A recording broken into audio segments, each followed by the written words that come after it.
scheduled to finish by July 16th, although weather could affect the construction timeline.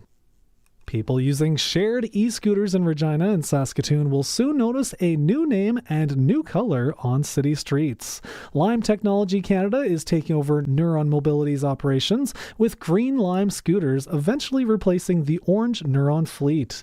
The company says the transition will be gradual and should not interrupt service. Lime also plans to introduce newer scooters and e-bike models as it expands its shared transportation services in Saskatchewan and across Canada. That's 620 CKRM News. Read more stories from around your community and around the province at sasktoday.ca and 620ckrm.com. Weather for B&A Petroleum and Swift Current, with multiple locations serving southern Saskatchewan for over 30 years. See B&A Petroleum for all your fuel and propane needs. And in your precision weather, isolated showers or thunderstorms throughout the afternoon, then clearing up, a high of 23. Overnight, mainly clear, down to an overnight low of 11. For Tuesday, mostly sunny, a high of 22. On Tuesday night, partly cloudy, overnight low of 11 and a light wind out of the south-southeast. Wednesday, partly sunny, a high of 24. Thursday, partly to mostly sunny, a high of 25. And for Friday, beautiful sunshine and 26 degrees. B&A Petroleum is a southern Saskatchewan family-owned business that's there for you. They've been supporting their clients for over 30 years with locations in several communities throughout the southern part of the province. B&A Petroleum is available for all your bulk fuel and lubricant needs, with propane at selected locations Monday to Friday. And don't forget, their Cardlock location is accessible 24 hours for your convenience. B&A Petroleum. Fuel you once, fuel you forever. Broadcasting from Century Studios in downtown Regina, Harvard Media presents The Sportscage, where Saskatchewan comes to talk local sports. Be part of the show. Call 1-866-767-0620 or text 306-936-6262. The Sportscage. Streaming at sportscage.com, our YouTube channel, and on the radio at 620 CKRM.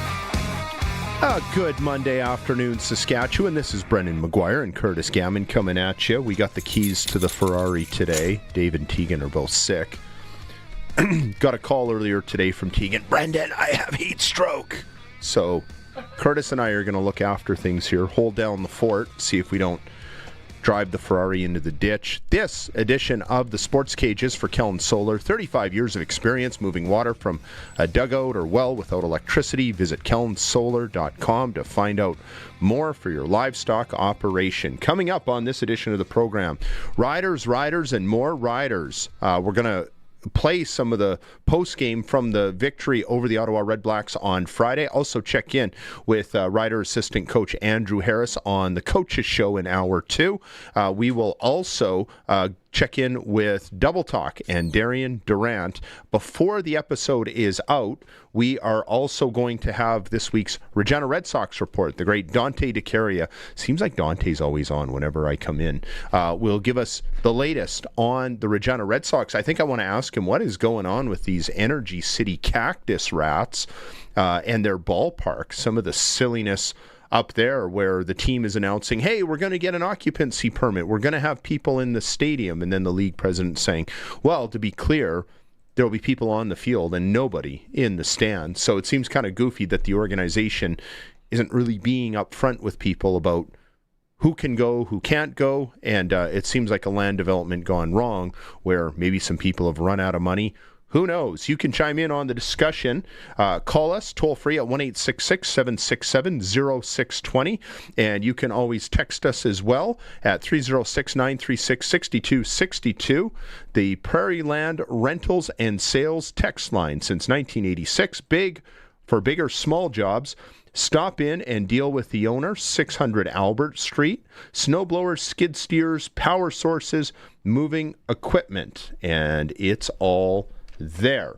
So the Saskatchewan Roughriders come away with the victory over the Ottawa Redblacks, 27-22 on Friday night football, game that was heard right here on 620 CKRM. And Curtis, I was just counting here. I know TSN kept showing the graphic over and over. You know what's kind of funny about CFL? If you're going to be a CFL researcher, you have to be a real researcher. It's not like the NHL or MLB, you just hit Google AI and it all pops up for you. There's a lot of CFL stuff that it makes mistakes or you have to go through and manually count. Mm-hmm. How many quarterbacks did they say since Trevor Harris with Ottawa? Let me manually count. I think I counted 13. 1, 2, 3, 4, 5, 6, 7, 8, 9, 10, 11, 12, 13 is correct. From Dominic Davis, Jonathan Jennings. I don't even remember. Oh, I guess he played with BC before that. I remember him. Will Arndt. I barely remember him. Matt Nichols. Oh, you got the list right there. There you go. And Drew Brown, Dustin Crum, Caleb Evans, Devlin Duck Hodges, Jake Mayer, Jeremiah Mazzoli, Matt Nichols. I think I said Nichols twice. And Matthew Schiltz.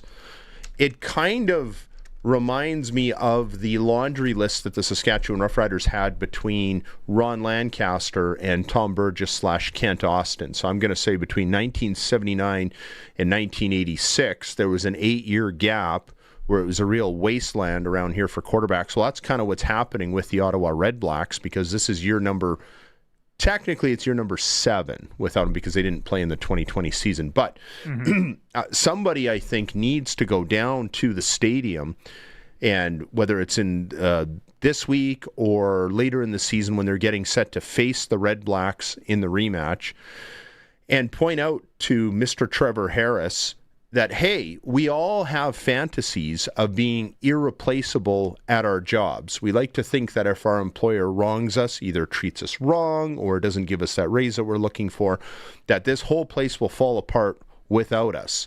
Sadly, the reality often does not quite match that fantasy. Most places, whether it's a football team, an office, or anywhere else, will function just fine without you or me. Trevor Harris has experienced something very different.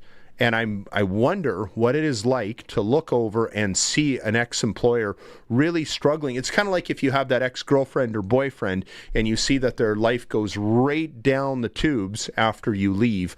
What does that feel like? I'd be curious to hear his response. I don't know that he's going to be real honest about it, but I think he would look, if he tells you that he doesn't care about that, he's not paying any attention, he's probably being a little bit less than honest. I'm sure he watches that situation with a little bit of curiosity. Oh, yeah, for sure. You know, I feel like it would probably be bittersweet in the sense that, like, Harris didn't necessarily want to leave Ottawa. He ended up leaving because they didn't want to pay him. It's basically what it came down to. They didn't want to give him a bonus, right? And then to see what they've done since he's left is just like the cherry on top, you know? It's like, obviously they haven't been able to find their next franchise guy. I mean, the record is just terrible.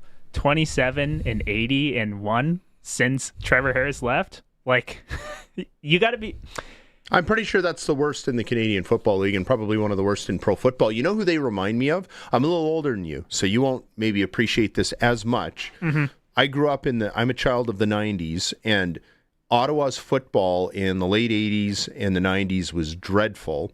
And so eventually they folded up, and I remember the narrative in this very building. Jeff Courier used to come on all the time and say, Ottawa's a good football town. It's just run so poorly that the fan base is not buying in. So eventually it crashed, and then they come back as the Renegades, and that was run a little bit flimsy. That crashed. And the idea of the Red Blacks is, okay, we're not going to crash this time. This is run the proper way. And it is. They are very well run. They make those previous incarnations off the field look like a 3-ring circus. But they had a bit of early success. 2014, 15, 16. I guess you could say even 17 they were pretty good after Henry retired. And 18, the first 5 years of their existence was pretty good. And it felt like they exorcised all these demons, winning their first Grey Cup in 40 years. But ever since Trevor Harris left, it feels like they have morphed back into what the end of Ottawa Roughriders, Ottawa Renegades were. And you're seeing it in the crowds. We had their radio broadcaster. I know AJ Yakubek has been on this program many times, former Melfort Mustang radio broadcaster. He does the Red Black broadcasts on, I don't know, some Ottawa station. Look it up. But he says that the story about how Trevor Harris left is not as clear-cut as we all think it is. The official word at the time, at least what was reported, was that it was a disagreement over something like $50,000 during the negotiation. And that signing bonus, right? And allegedly, Marcel Desjardins called him or his agent, and Marcel was the GM of Ottawa at the time, to say, I don't think anything's going to happen, so thanks for everything. Good luck with everything. And he ended up signing in Edmonton. So there's two more layers to that. Number one, life did not always go great for Trevor after leaving Ottawa either. I think he put up pretty good numbers, but they missed the playoffs in 2019 in Edmonton. Pandemic comes, and 21 was dreadful for everybody involved with the Elks. Trevor was kind of in exile for a while. A lot of people forget that. He gets moved to Montreal. He's with the Alouettes, and it's clear pretty early that Danny Machocha wants him and not Vernon Adams Jr., and I think that was a bit of a controversial choice. And I think it's paid off in the long run. I don't know. If you put Trevor beside VA, I would say Trevor's a better quarterback. But Trevor's also probably a little closer to the end than VA is. So I don't know. I think that's an open... Sounds like VA's been in a few controversial quarterback moves, yeah. Well, I think Vernon Adams Jr. is the most underappreciated... one of the most underappreciated quarterbacks in pro football. Oh, he had a really crazy stat that I was quite enjoying the other day. So before that game that he popped off for 6 TDs, passing TDs, 1 rushing TD. The win over Toronto last week, yeah. Yes. Yeah. He had, he went for 7 games, 178 consecutive passes, without an interception. And I was like, oh, wow, that's a really crazy stat. And he's just added to that too. So, and he's a bit of a gunslinger, so you would expect him to have exactly a few picks along the way. That's always kind of the big thing about VA is like, yeah, he does the big plays, but also big turnovers here and there. So when I did initially hear that he went for like 7 games, 178 pass attempts without a pick, it's like, that's crazy. Is he just playing more disciplined ball, or is just Calgary that good and we're just not noticing? You know, I think he's probably ironed out a lot of the kinks that were in his game. Remember, I think his biggest downfall was probably the fact that he kept moving. He's been with so many teams, and when he was new in the league, people forget that it was here in Saskatchewan where Chris Jones fell in love with the guy and acquired him and brought him to Saskatchewan. And at the time, a lot of us had no idea what he saw in Vernon Adams Jr. And we were, I say we because I like to take ownership of this as well, we're very critical of Chris Jones when he was here over his inability to find a quarterback, right? Or one that worked. And yet you look at some of his decisions in hindsight. Wanting to acquire Zach Collaros was not a bad decision. Wanting to acquire Vernon Adams Jr. was not a bad decision. The timing and other factors just didn't work out here. I think that Chris Jones did a lot of things much worse than making those two choices during his time with Saskatchewan. I can't wait. I really hope I get to interview him someday, and I just want to ask him the question. I'm talking about Chris Jones. I'm getting a little off topic. Okay. I want to ask him, do you ever wish you had never left Saskatchewan? Think of how drastically his professional life has gone downhill since he left Regina. He was making crazy amounts of money, and then I know that the operations cap came in and probably tamed that down a little bit, but he had a sweetheart deal here, and he announced he was coming back for 2019, then he announced he wasn't coming back for 2019. And since then, he hasn't really had success anywhere, right? They had the one bad year in Cleveland. The coach who hired him gets fired. Then they reassign / demote him. And then from there, he's coaching this high school team in South Pittsburgh, Tennessee. And then some of their games were getting canceled because of COVID. So he walked out on them halfway through the season to come back to Canada. So now he's alienated all of them, the people who loved him in his hometown.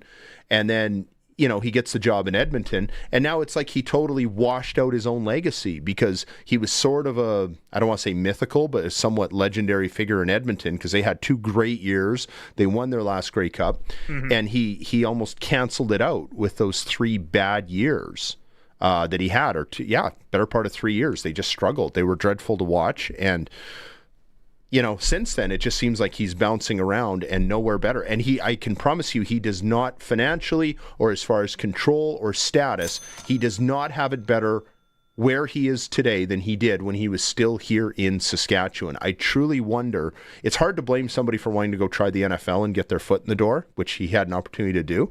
But I do wonder if maybe that was his biggest mistake. You're loading up with some really good questions. You got a good one for Trevor Harris. You got a good one for Chris Jones. Nobody who's on the show today, but they're good questions nonetheless. But sorry, I'll get back to getting back to Vernon Adams. I think. Speaking of Vernon Adams, I got the stat here. He's now lay it on me. Let's go. 203 pass attempts without a pick, 8 games. So do we know if that's a record? That's actually a good question. That's a third good question, Brendan. You're on fire. Google AI, and if no NFL quarterback has done it, it'll show us, and we'll just assume it's a record. But that's pretty. I didn't know that stat. But with I think the turning point for Vernon Adams Jr., who we always knew was a pretty good runner, but didn't know much about him as a passer, came when he joined the Montreal Alouettes. The guy that has the record. We're talking to him today.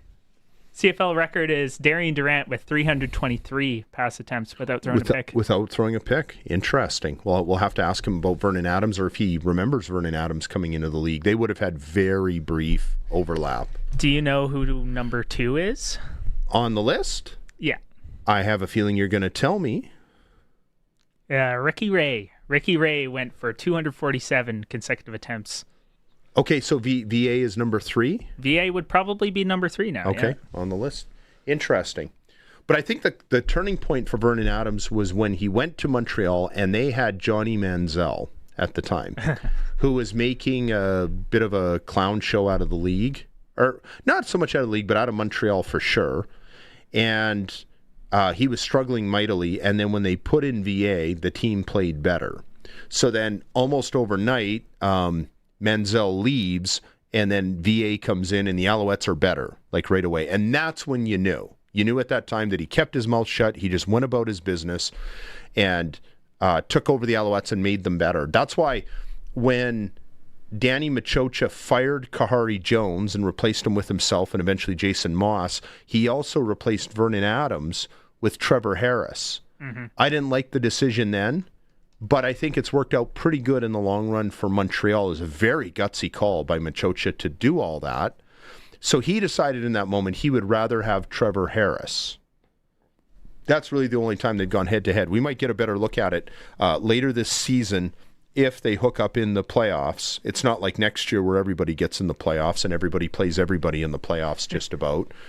So some dominoes will have to fall certain ways. But we might get a pretty good Western final matchup between Saskatchewan and Calgary, or even a Western semifinal, and that would be a game worth watching for sure.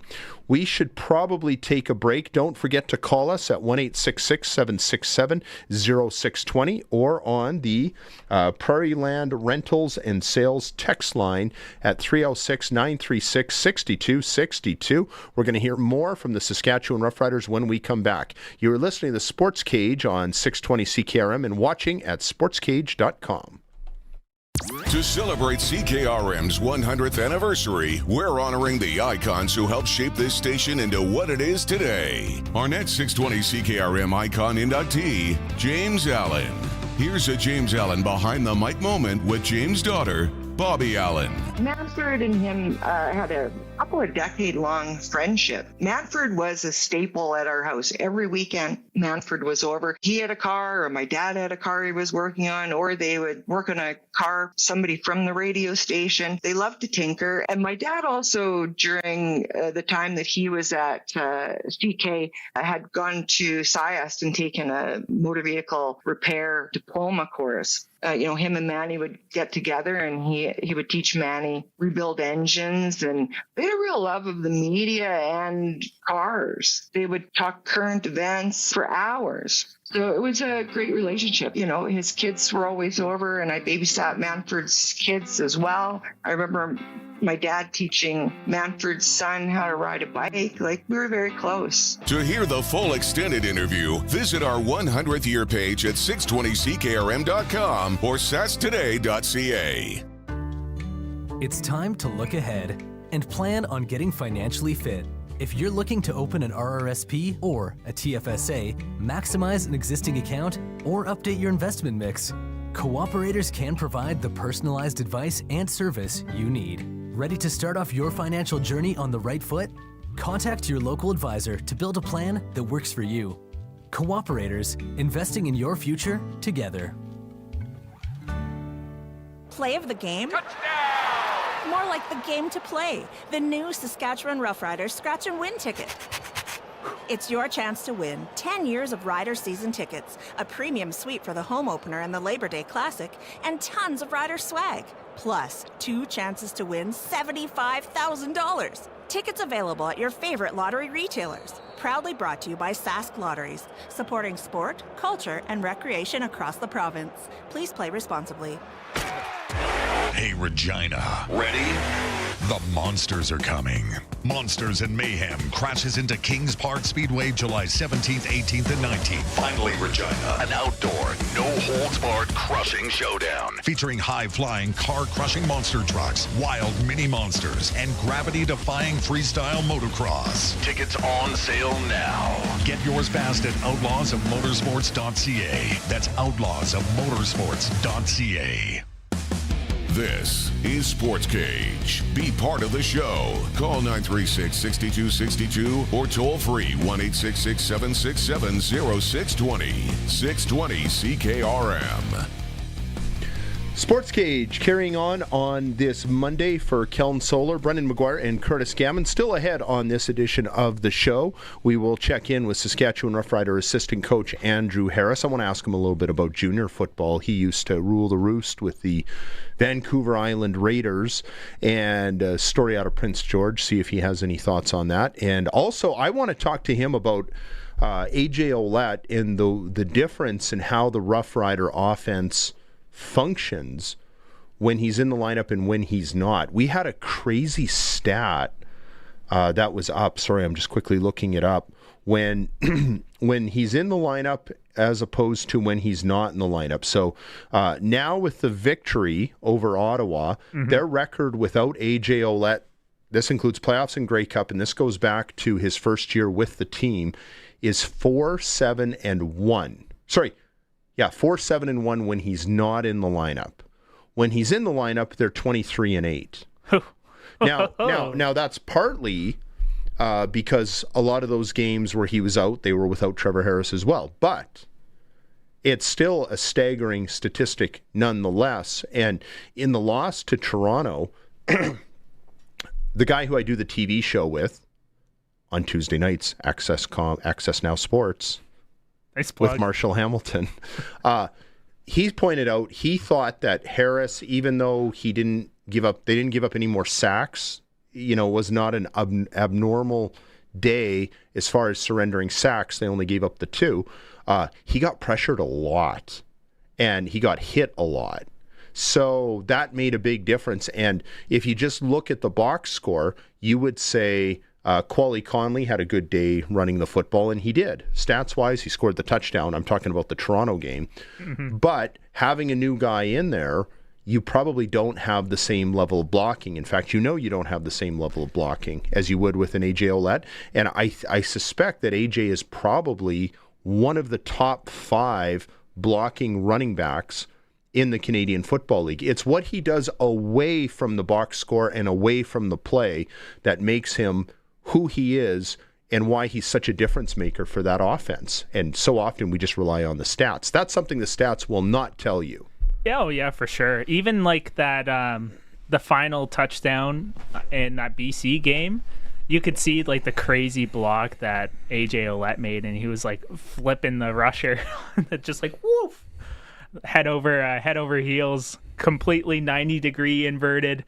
And there's the crazy blocks like that, and then of course all the other ones that he does, and it's one of those things that doesn't necessarily pop up on the stat sheet, but does make a huge difference. Like you could even say the same thing about a receiver like Samuel Emelis. Like when he's not receiving the ball, he's going and he's making those blocks.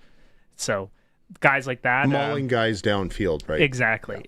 Yeah, I think that's why this offense could open things up. Like, this is a copycat league, and I'm not a big fan of the way a lot of these offenses have become so heavily reliant on the short passing game. And I know the Riders are built that way, but I think the difference here is they have receivers like Emilus who can maul guys downfield.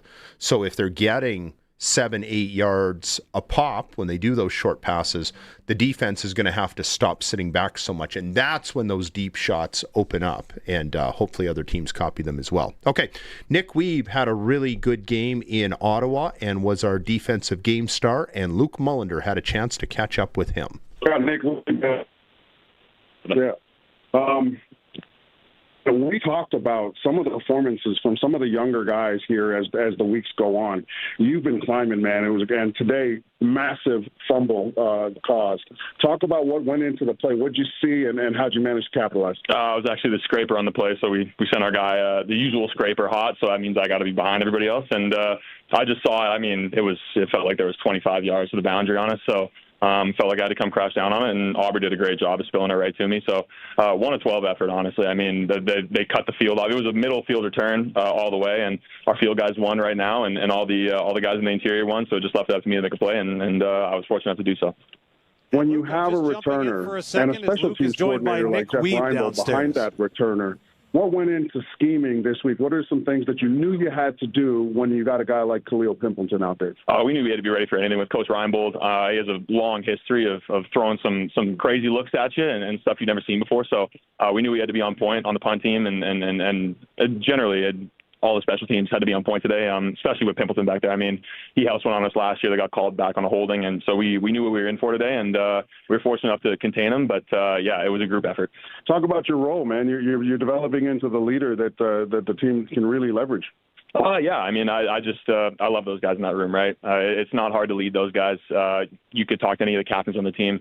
This is an easy group to lead. Everybody wants to be great. Everyone's like-minded. So I just do my job and show up every day, hopefully with a smile on my face, and we go from there.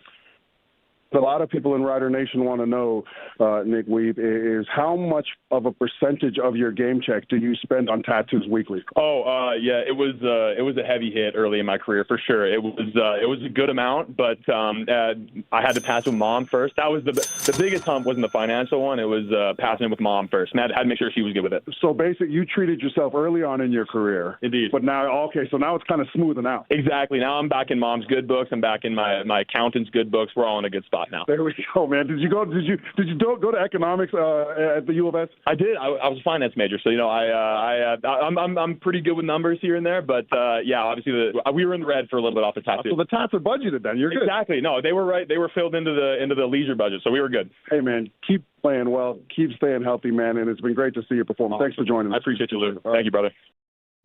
All right, that is Nick Wiebe and the defensive game star in the Friday night victory at, I still call it Lansdowne Park, in the victory over the Ottawa Red Blacks. And by the way, Trevor Harris is now 3-0 against Ottawa in his last 3 games against them as the starting quarterback with the Saskatchewan Roughriders. Kind of ironic that we're talking with Nick Wiebe after a victory that was largely because of the special teams, because he's usually a special teams performer. Mm-hmm. And Matthew Sexton stole the show with his 104-yard punt return touchdown. Ooh, yeah. Which really was the difference in the game. It was kind of a opposite of when we're watching the replay on the YouTube feed.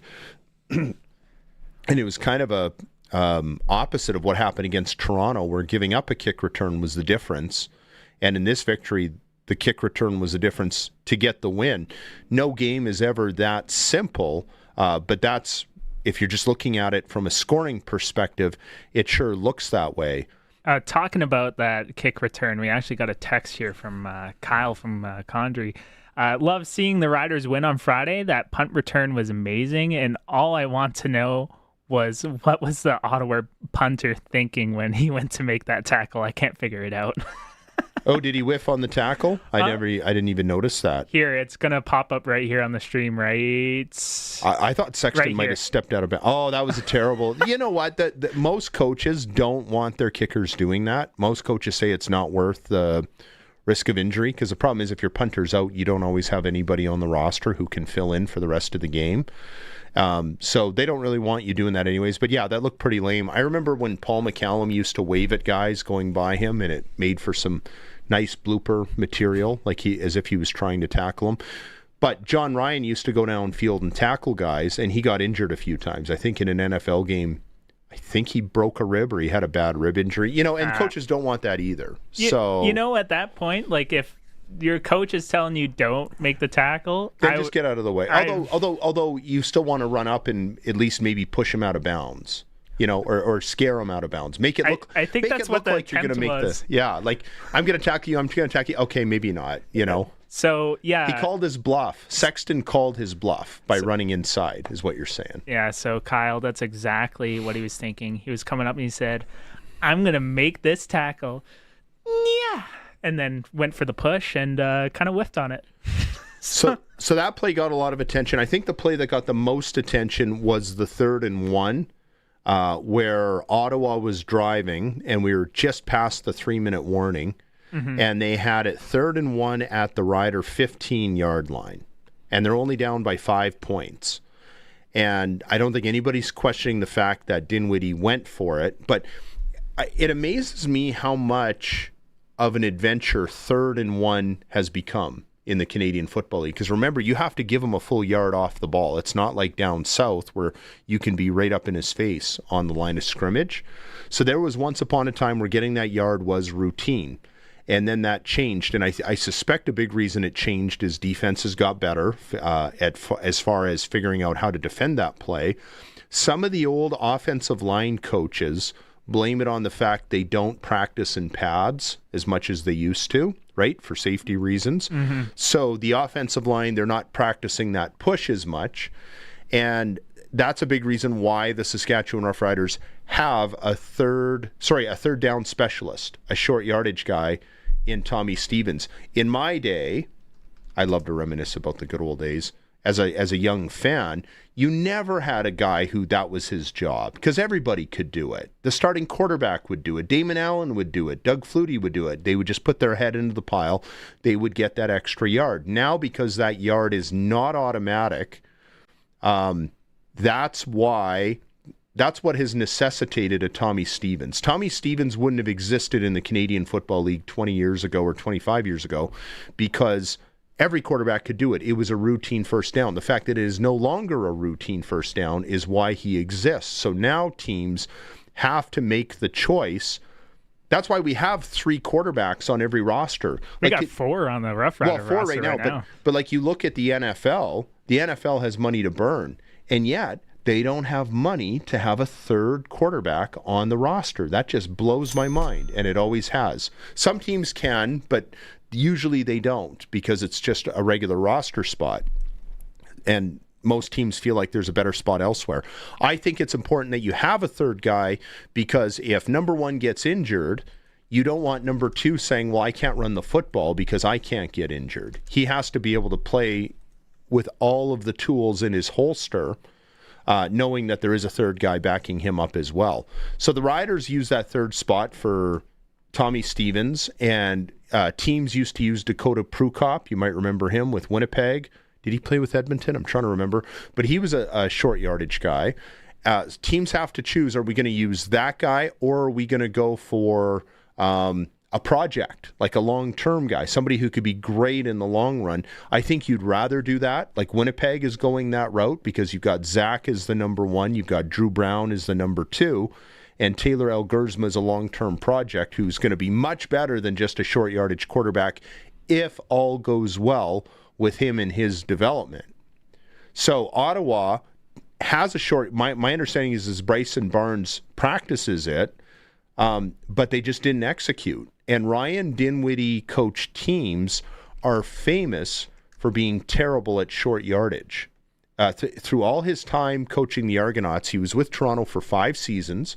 They had great success until the last year. 4 out of the 5 years were really, really good as far as winning Grey Cups, finishing first.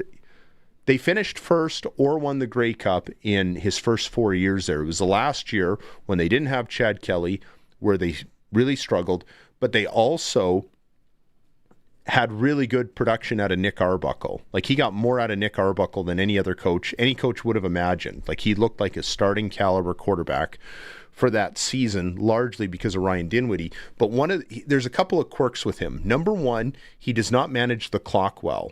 Dinwiddie has always been a terrible manager of the clock and his timeouts. You might remember the famous incident where he took a knee twice, and then they had to kick the ball back because he forgot that they still had 2 timeouts left, or 1 timeout left, and BC came back and pushed it to overtime.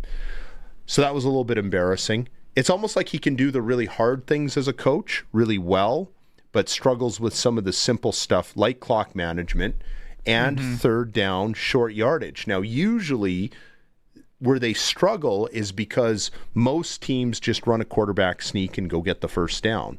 He likes to hand the ball off like 2 yards deep, and it bites him in the face. Sometimes it works out because if that running back gets loose, he can get 5 or 10 yards. But the juice isn't always worth the squeeze in those situations, because if you risk having a turnover, then what have you really gained? If you turn the ball over once, it kind of defeats the purpose of getting all creative on third down. All security is job security, Mr. McGuire. Right. And so in that game against the Riders, I don't think there was anything wrong with the play call. You could say that maybe they didn't practice it enough, they didn't execute it, or you could just say that Jackson Ford made a really good play coming off the edge to nail Barnes, the quarterback, and happened to hit him at the right spot because Barnes was moving right into him. Dinwiddie on his post-game show said he thought that Barnes went a hair wide, like thought he went too wide. Dinwiddie is kind of gaining a reputation for throwing his guys under the bus a little bit, but he's not shy to do that. And I think he's a head coach who has enormous capital right now. Ryan Dinwiddie and Chad Kelly have a little something in common, throwing other guys under the bus when things don't go their way. Well, he did a little bit of that last year in Toronto, and I think the players responded like the first time, maybe the second time, but not the third time. Like, you can do that. You can get away with some of that, right? Is it throwing guys under the bus, or is it holding them accountable, right? It's kind of like Mike Babcock. Debate. It's like Mike Babcock in Edmonton, or part of it. A lot of people pick on him and think he's a terrible coach and a terrible person, and then you get through the layers of what the terrible things were that he actually did. Like Mike Commodore likes to cry and whine and complain that Babcock benched him when he was a young defenseman on the bubble, and then late in his career, Babcock did it to him again. So does that mean that Babcock's a terrible coach or a terrible person, or was Mike Commodore just not a very good NHLer at that time, right? Mm-hmm. So holding guys accountable and even doing a little bit of it in public, I think, is okay, and in some cases it's even good. To a point, it has a shelf life.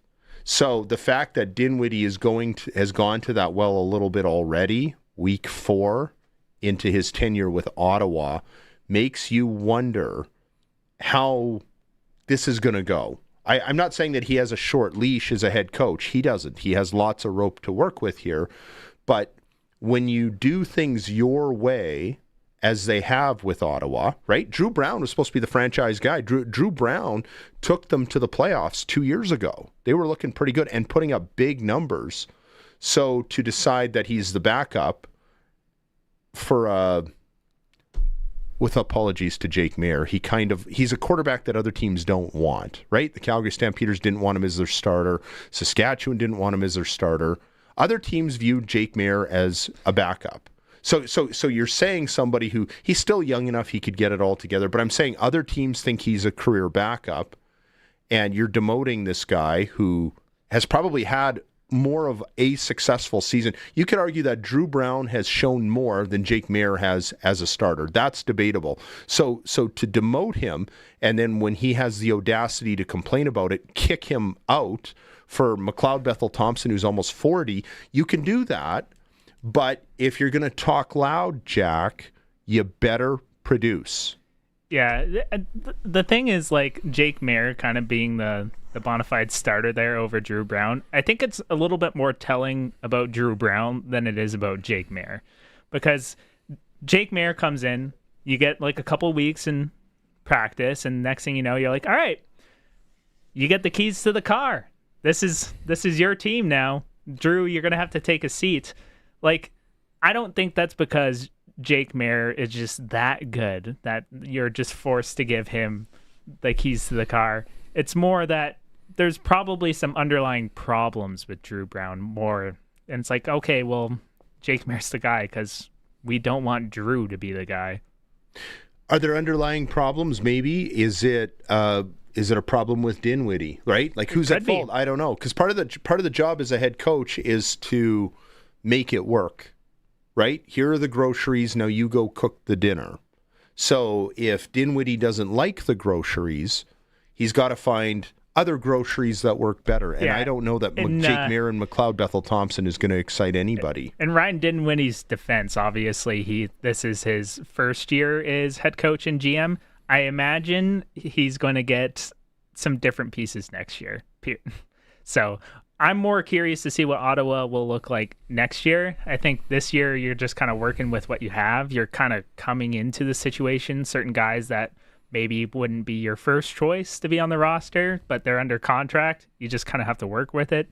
And then over the next year or two, that's when you're really going to see the Ottawa Red Blacks kind of morph into Ryan Dinwiddie's DNA and get a little bit of that on it. So, it's going to take him a while to put his fingerprints all over the roster. Exactly. So I don't expect much from them this year, but I would be more curious to see what happens in the next year and two.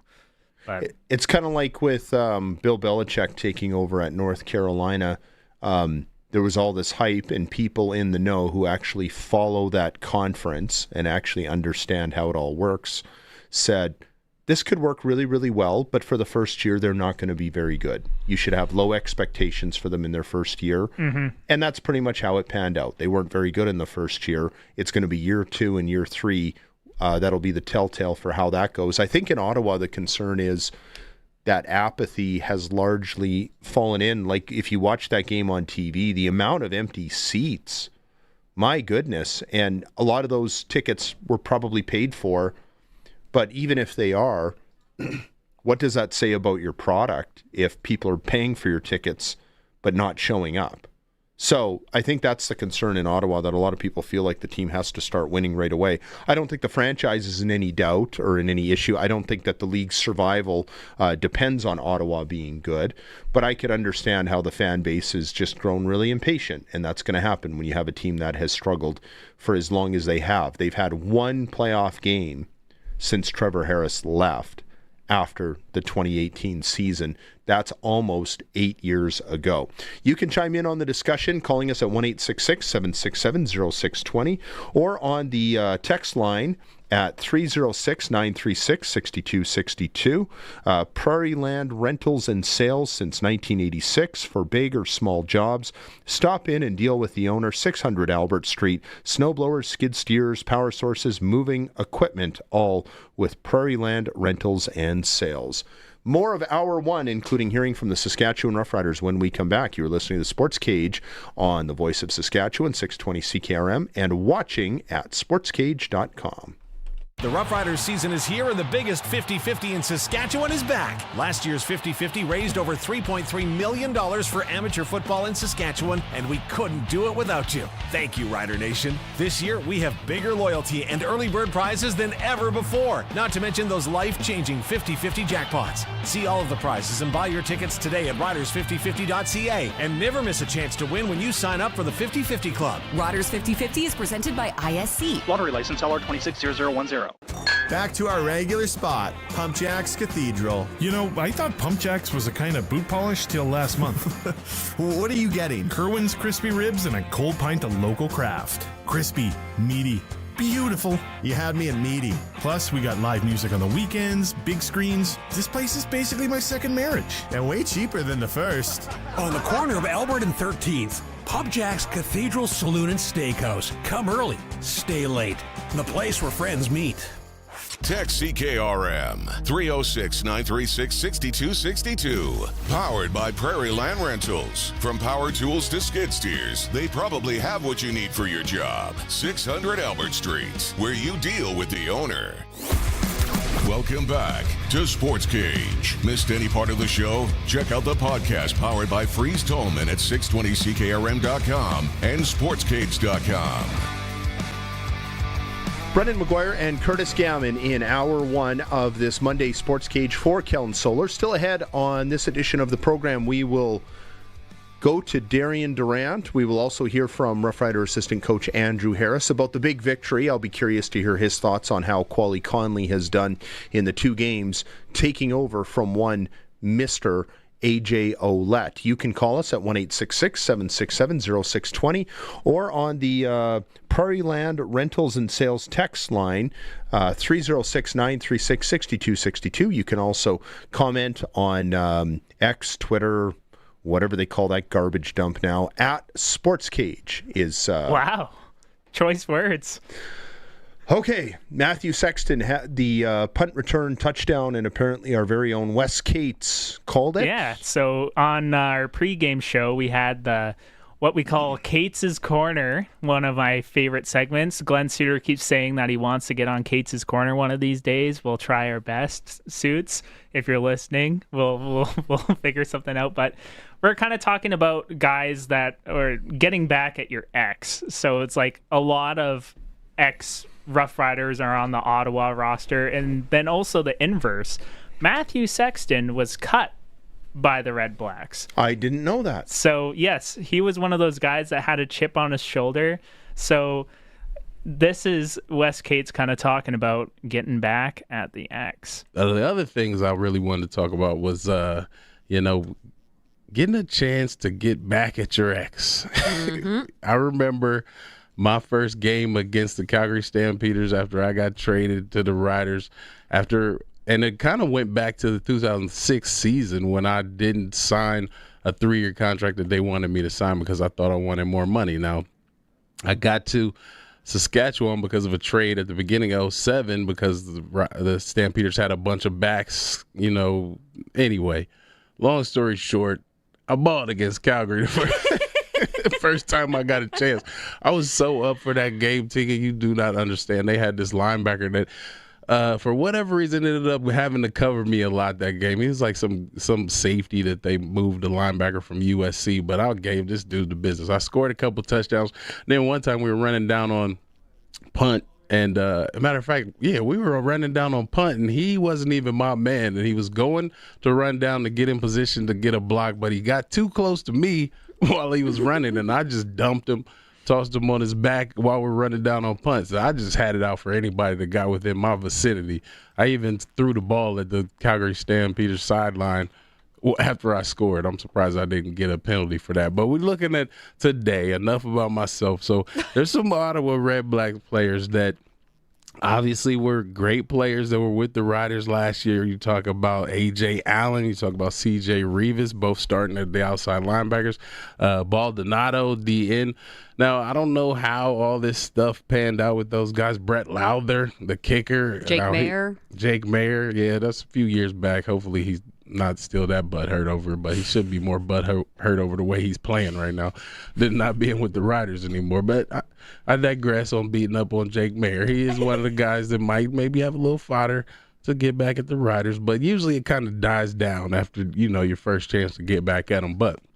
And then Brett Lowther, offense has to get in position for him to even impact the game. But still, he's probably wants to stick it to his former team, obviously. But so there's a lot of guys that maybe want to, have a good showing against their former Riders team. Now, obviously, they had some opportunities to re-sign with the Riders, but I hear there's some people felt a little slighted by the Riders, particularly AJ, based on he just didn't think they tried hard enough to keep him. So we'll have to keep an eye on him, see how he plays today, see if he makes some impact plays. But the one guy I'm rooting for that has some fodder and should want some get back, Matthew Sexton. Mm-hmm. Now, the Ottawa Red Blacks didn't even want to keep this dude coming out of camp. Didn't even think he was good enough to throw on practice roster. Now, all of a sudden, here we go. He's in the green and white, baby, and he's got a chance to return today. I hope they throw him back there and let him go ham, because if there's any day he's going to have a big return, it better be today. Now, we do need some help from this Rider special teams crew that seems to have trouble blocking, and when they do get a good block, seems to always be a hold somewhere in there. So let's hope they've cleaned some of that up. But I do want to see Matthew Sexton get his chance. There's nothing like that first game when you get to go against a team that didn't think you were good enough to be on their roster. So let's keep an eye on Matthew Sexton. Let's maybe hope he might even get some reps at receiver to impact this game, because he's going to be ready to play. I guarantee you that. But yeah, like I said, my first game against Calgary, I was all over the place. I gave it to them boys. They missed me. They missed me after that one, I guarantee you. Sounds like Wes knows what it feels like to be irreplaceable. I remember that game, like yesterday, when he came over from Calgary. Mm-hmm. Kent Austin and Eric Tillman made that trade. They traded Rob Lazio, who's a really good O-lineman, backup O-lineman. Sometimes they'd bring him in as a tight end. And Wes was pretty fired up. It was a 49-8 victory over the Calgary Stampeders. Just totally destroyed them. That was Kent Austin's first home win as head coach of the Saskatchewan Roughriders, and they went on to win the Grey Cup after finishing 12-6 and having a great year. Yeah. Wes sounded like he was ready to strap him on telling that story. Was this? but I think he's just making the point about Matthew Sexton. Yeah, and A.J. Allen too. Like immediately out of the gate, A.J. Allen had a little something to prove, and he got that pick. Well, it's such a wacky pick, but I mean, he still got it, and it got a little bit spicy afterwards too. Like you can tell there's a little bit of animosity there, which I didn't until I saw like the 3-down article that Dunk did. I didn't even realize that he kind of left on bad terms. I thought he wanted to just leave to get paid, but yeah, no, AJ probably would have stayed, I guess. So it's nice to be able to kind of get back at your old team for sure. And then the Sexton return was also fantastic. Wes is getting really good at calling that stuff too. Seems to call it every pregame now. Well, A.J. Allen might be getting slighted because he wants to get slighted, right? Like everybody can interpret it in different ways. The fact that they didn't re-sign him probably had lots of reasons around it, as far as he could command this on the open market and we have other needs, so we're going to focus on that. We can't keep everybody. It's the same reason Tommy Neal isn't here, and at the time they didn't know that they weren't going to keep a Jou, right? In different positions, I understand. But A.J. Allen, being a good Canadian defender, is going to command a lot of scratch. And they probably said, we need to rebuild our pass rush, not spend a bunch of money on this linebacking core. And Allen might have taken it as a slight, more due to the fact that he looks at his buddy Sam Emilus, who gets paid. They backed up the money truck for him, and they focused on bringing him back, but not A.J. Allen. I think most objective observers would say that was not a bad decision, because the offense functions much differently without Sam Emilus than it does when he's in the lineup. I've been going on and on about how important A.J. Ouellette is to the functionality of this offense.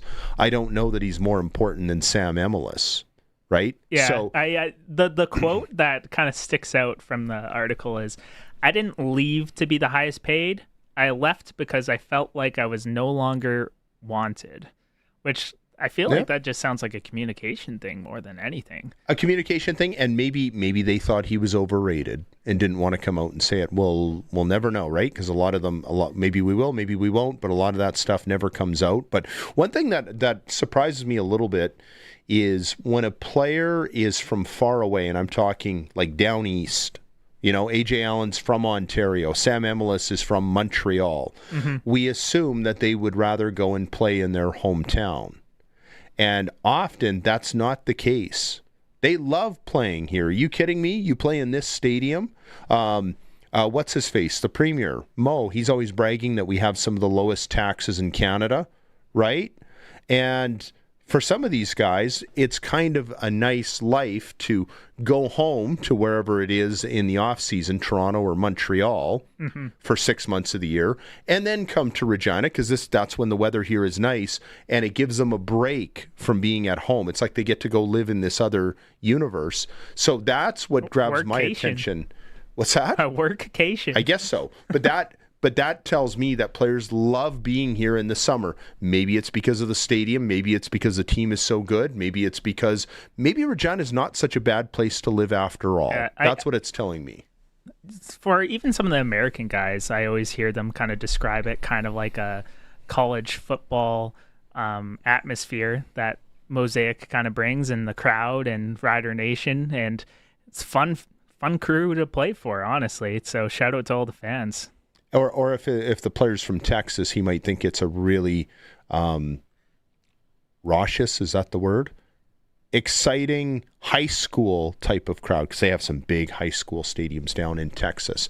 Coming up next in hour 2, we will check in with Saskatchewan Roughrider assistant coach Andrew Harris, and also still ahead on this edition of the program, the Regina Red Sox report with Dante DeCaria. You are listening to the Sports Cage on the Voice of Saskatchewan 620 CKRM and watching on the YouTube feed at sportscage.com.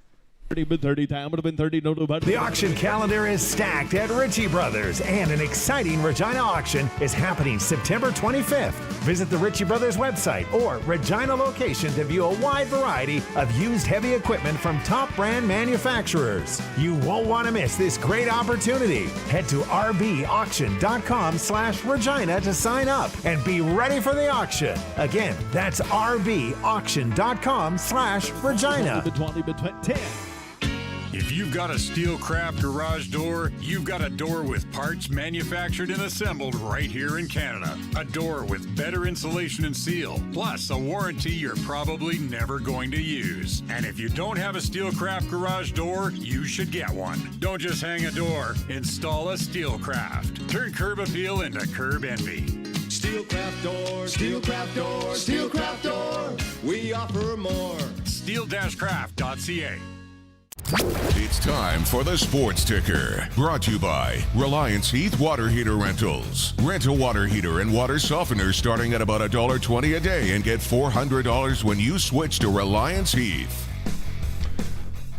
2 games in the Western Canada Baseball League tonight. The Regina Red Sox on the road to play the Saskatoon Berries, and the Weyburn Beavers are at home to the Medicine Hat Mavericks. Those are the only 2 games anywhere in the WCBL on this Monday. Of course, in the East Division, the Red Sox 6 games under 500. I don't think anybody would have predicted that coming into the season for the defending champs. We'll have more about that a little bit later with the great Dante DeCaria on the Sports Cage in hour 3. I also wanted to point out that we don't know who's going to start in the Saskatchewan Roughriders' next game for the opposition. The Hamilton Tiger Cats come in on Sunday, and the big story last night, Bo Levi Mitchell, they're calling it a lower body injury. Most people seem to think it's just a broken ankle, simple as that.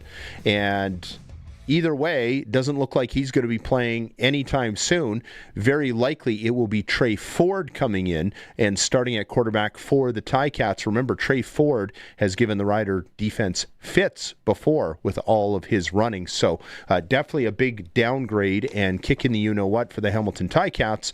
But not a bad matchup for them if they're going to go against a Corey Mace defense. He might be the type of quarterback who can give them a better go than some of the others who might back up one Bo Levi Mitchell. Sports Ticker for Reliance Heath Water Heater Rentals, keeping you in hot and soft water. Call on Reliance. This is 620 CKRM, a Harvard media station. Available everywhere in high-res audio with the CKRM app. News is brought to you by Bronco Plumbing and Heating, where professional service is guaranteed. They'll treat you right. Call 781-2090. It's 4 p.m. Good afternoon, mostly sunny and 23 degrees in Regina. I'm Denis Conroy from the Saturday Newsroom with 620 CQRM News. A planned natural gas flare will be visible near Meadow Lake this week. Sask Energy says controlled flaring will take place Tuesday and Wednesday between 7:30 a.m. and 3:30 p.m. at a block valve site east of the city near the Meadow Lake pulp mill. Residents and motorists may see a temporary 40-foot flame as crews complete maintenance on the natural gas system. Sask Energy says the work is routine, service will not be interrupted, and safety crews will monitor the area. A new group in Yorkton is helping men build friendships one coffee at a time. The Yorkton Men's Shed meets every Tuesday at the Yorkton Public Library, giving men of all ages a place to connect, share experiences, and support one another. Organizers say the focus is reducing loneliness through conversation and community rather than formal programs. The group also hopes to expand into volunteer projects and repair events as it works towards finding a permanent home. Healing and community will take center stage at the Lac L'Orange Indian Band's Family Wellness Gathering next week. Running July 14th to the 16th at the L'Orange Urban Reserve, the three-day event will feature cultural activities, guest speakers, workshops, family programming, and live entertainment. Organizers say the gathering is designed to bring people together, strengthen families, and connect residents with wellness and support services. More than 1,600 people attended the inaugural event in 2025, and even more are expected to attend this year. Shared e-scooter services in Regina and Saskatoon is changing as Lime Technology Canada takes over operations from Neuron Mobility. Lime says the transition will happen over the next few months and is designed to avoid service interruptions. The familiar orange Neuron scooters will eventually be replaced by Lime's green scooters. Neuron has operated shared e-scooter programs in both cities since 2023. Lime says it also plans to introduce newer electric scooters, e-bikes, and expanded transportation options in Canada. Regina's whistleblower program handled 4 complaints last year. A new city report says 2 of those complaints were investigated, while the other 2 did not move forward because they lacked enough information or didn't meet the program's requirements. None of the allegations were substantiated, but the city says the reports still helped identify ways to strengthen internal controls and improve processes. The confidential program has allowed employees to report suspected wrongdoing through a third-party hotline since 2020. That's 620 CQRM News. Read more stories from around your community and around the province at sasktoday.ca and 620cqrm.com. When summer heat hits, there's nothing worse than an air conditioner that can't keep up. Stay cool, comfortable, and ready for those hot Saskatchewan days with a new Bryant air conditioner from Bronco Plumbing, Heating, and Cooling. Bryant systems are built for reliable performance, energy efficiency, and lasting comfort, so you can keep your home cool all summer long. Call Bronco Plumbing, Heating, and Cooling today for more information or visit broncoplumbing.com. Bryant, whatever it takes. Weather for next-gen coatings, spray coatings for truck bed liners, rocker panels, and more. Same company, new name, 1865 McCarra Street, Regina. And in your precision weather, isolated showers or thunderstorms throughout the afternoon, then clearing up, a high of 23. Overnight, mainly clear, down to an overnight low of 11. For Tuesday, mostly sunny, a high of 22. On Tuesday night, partly cloudy, overnight low of 11 and a light wind out of the south-southeast. Wednesday, partly sunny, a high of 24. Thursday, partly to mostly sunny, a high of 25. And for Friday, beautiful sunshine and 26 degrees.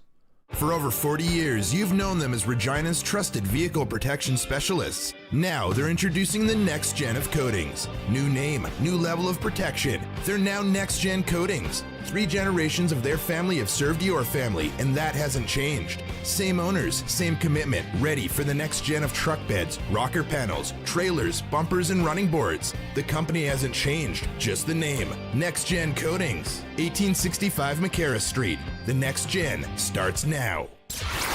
Broadcasting from Century Studios in downtown Regina, Harvard Media presents The Sports Cage, where Saskatchewan comes to talk local sports. Be part of the show. Call 1-866-767-0620 or text 306-936-6262. The Sports Cage. Streaming at sportscage.com, our YouTube channel, and on the radio at 620 CKRM. Monday Sports Cage for Kellen Solar, Brendan McGuire, and Curtis Gammon running the show here today. Still ahead, we will do Double Talk with Darian Durant. That's coming up in the 5 o'clock hour, and also Dante DeCaria with this week's Regina Red Sox report. The Sox in action tonight in Saskatoon, facing the Berries. A half dozen games under 500, but luckily it's still early in the season. They just need to get hot and get on a bit of a roll to get back into the thick of things in the Western Canada Baseball League standings. You can chime in on the Prairie Land Rentals and Sales text line at 306-936-6262. Prairie Land Rentals and Sales since 1986 for big or small jobs. Stop in and deal with the owner, 600 Albert Street. Snowblowers, skid steers, power sources, moving equipment, etc. Time now for the Coaches Show. It's time for the Sports Cage Riders Coaches Show for Steelcraft Doors, made in Western Canada for Western Canada. Locations in Regina, Saskatoon, and Prince Albert, and servicing all of Saskatchewan. Very pleased to be joined on this week's edition of the Coaches Show with Saskatchewan Roughrider assistant coach Andrew Harris. And Andrew, I don't know if you get to spend a lot of time in Saskatchewan during the off season. While you're here, are you like these stories we hear of coaches just being cramped in offices all the time and working long hours, or do you actually get a chance to get out, fish, go see the lake? Yeah, not much time on our hands here at coaching. I do have my young family here, though, so whenever I do get a moment to take off and spend some time with them, I went to the splash pad yesterday at Wascana Park, and got two kids under 4. So any kind of activities for the kids is what we're looking at, and a couple of buddies with places or RVs out at Indian Head. So trying to get out there as much as we can. But we do have a bye week after this game.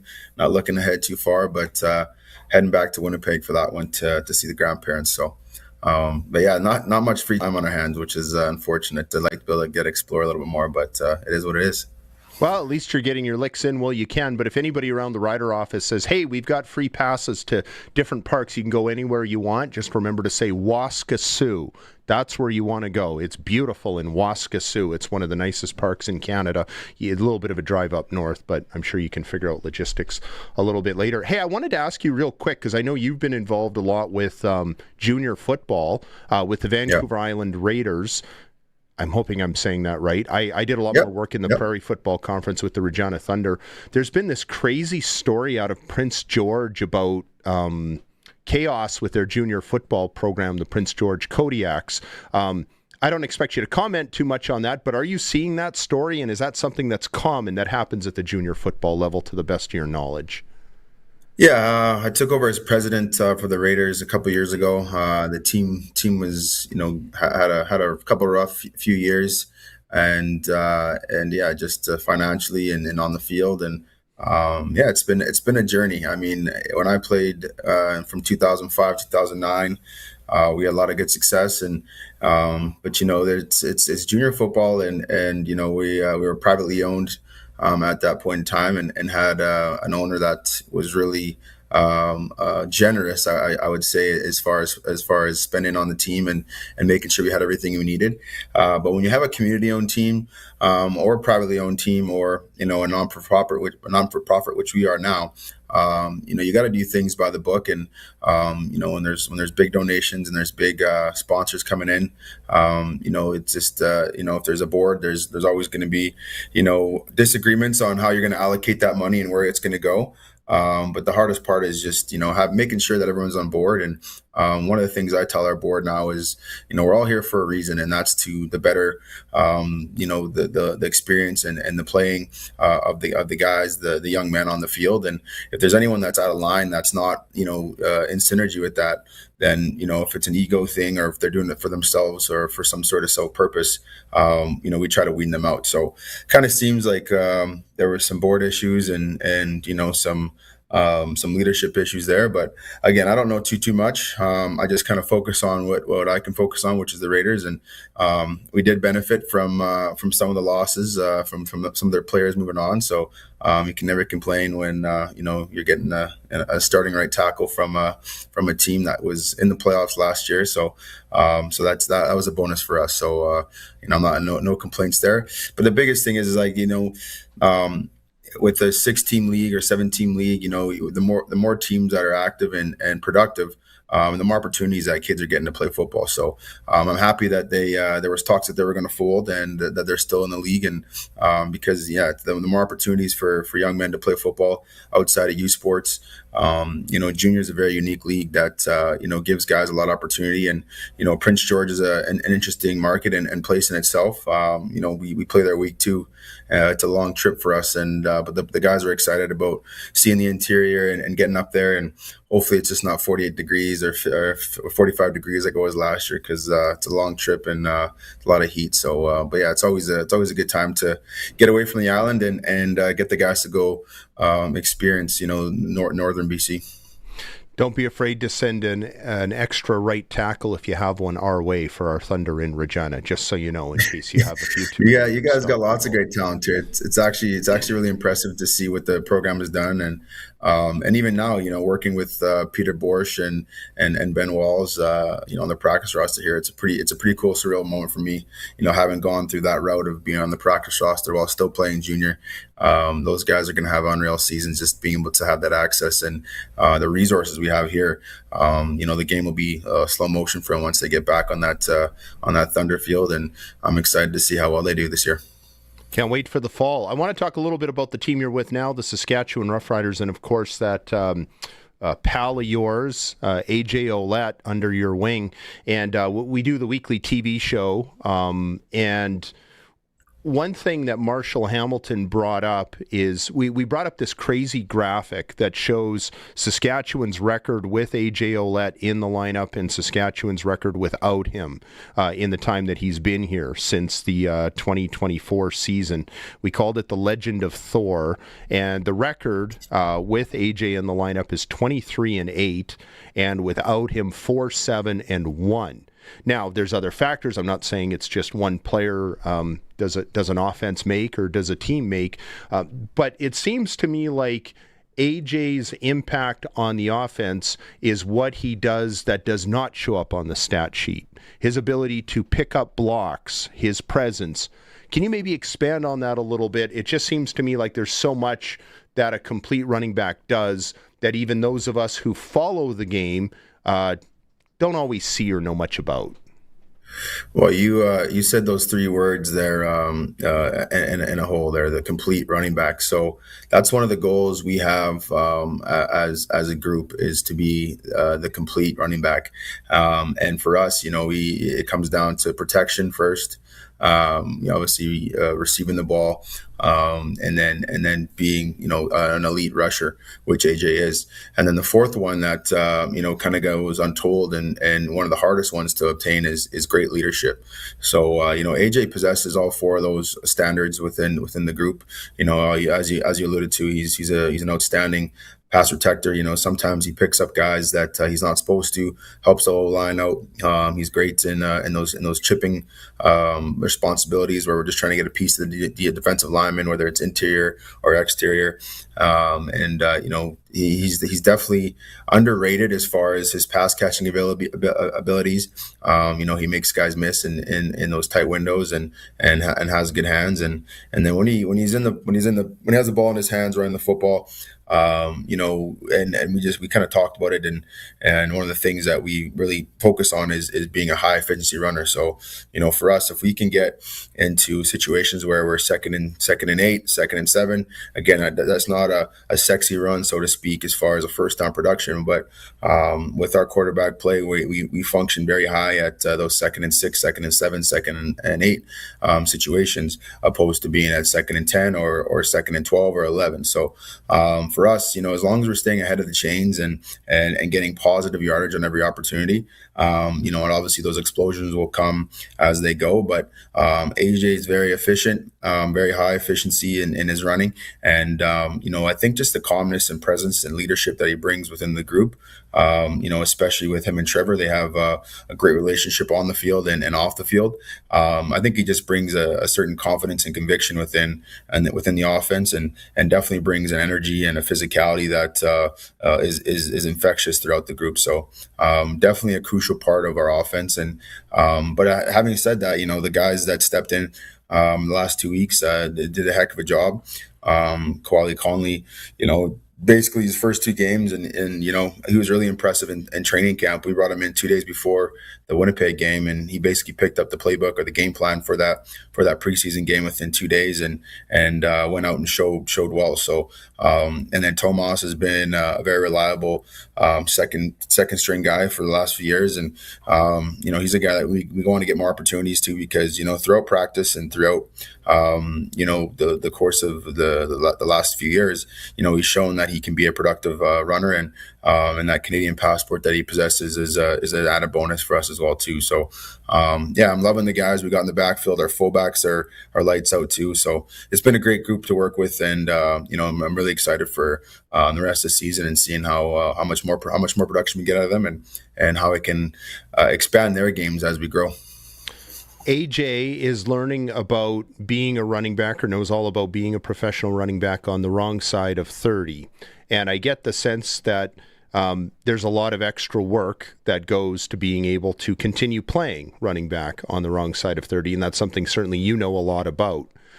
I'm often curious, how does an athlete go through all that, but yet at the same time maintain the joy of being an athlete? Because I sense that you cannot perform at your highest level if you're not loving being out there with your teammates. How do you do that when it can be such a grind, particularly for a running back near the end of his career? Yeah, I think, and that's such a cliche in my mind. I know as a running back, everyone says your career should be declining at 30. I really disagree with that statement. And you've also proven it. You've proven it. When did you play your last game? Were you 36? Is that how old you were? Yeah, I was 35, 36. Okay. But the thing is that as you take more and more snaps, and you've seen every defense, you understand how coordinators are going to try to attack you, and you understand how defenders are going to attack you. The game really slows down for you, or it should anyways. And that's the goal that we're trying to work with AJ in a sense, is that, he's been such a physical type of back, where he's taken on, numerous tackles that, he shouldn't have to, or doesn't need to. And the challenge has been is to get him to be a little more dynamic, play a little more loose, not so tight, and trying to run through everything and absorb more than explode through guys. So for him, and that's part of staying healthy as well too, is not taking as many impact plays and as many car crashes throughout a game. So but as you get older and as you see the game should slow down. But as that comes, your physicality, your athleticism is going to naturally go down with it. So my theory is that, and I watch I still pull up clips from my first couple of years, and I'm like, what the heck was I looking at? I wish I could go back to young Andrew or young AJ and be coaching them then, because as you see the game a little easier, and there's so many different ways and things you can do, A lot of people tell, or say that, you can't teach a guy how to run the football. And I think that's absolute nonsense.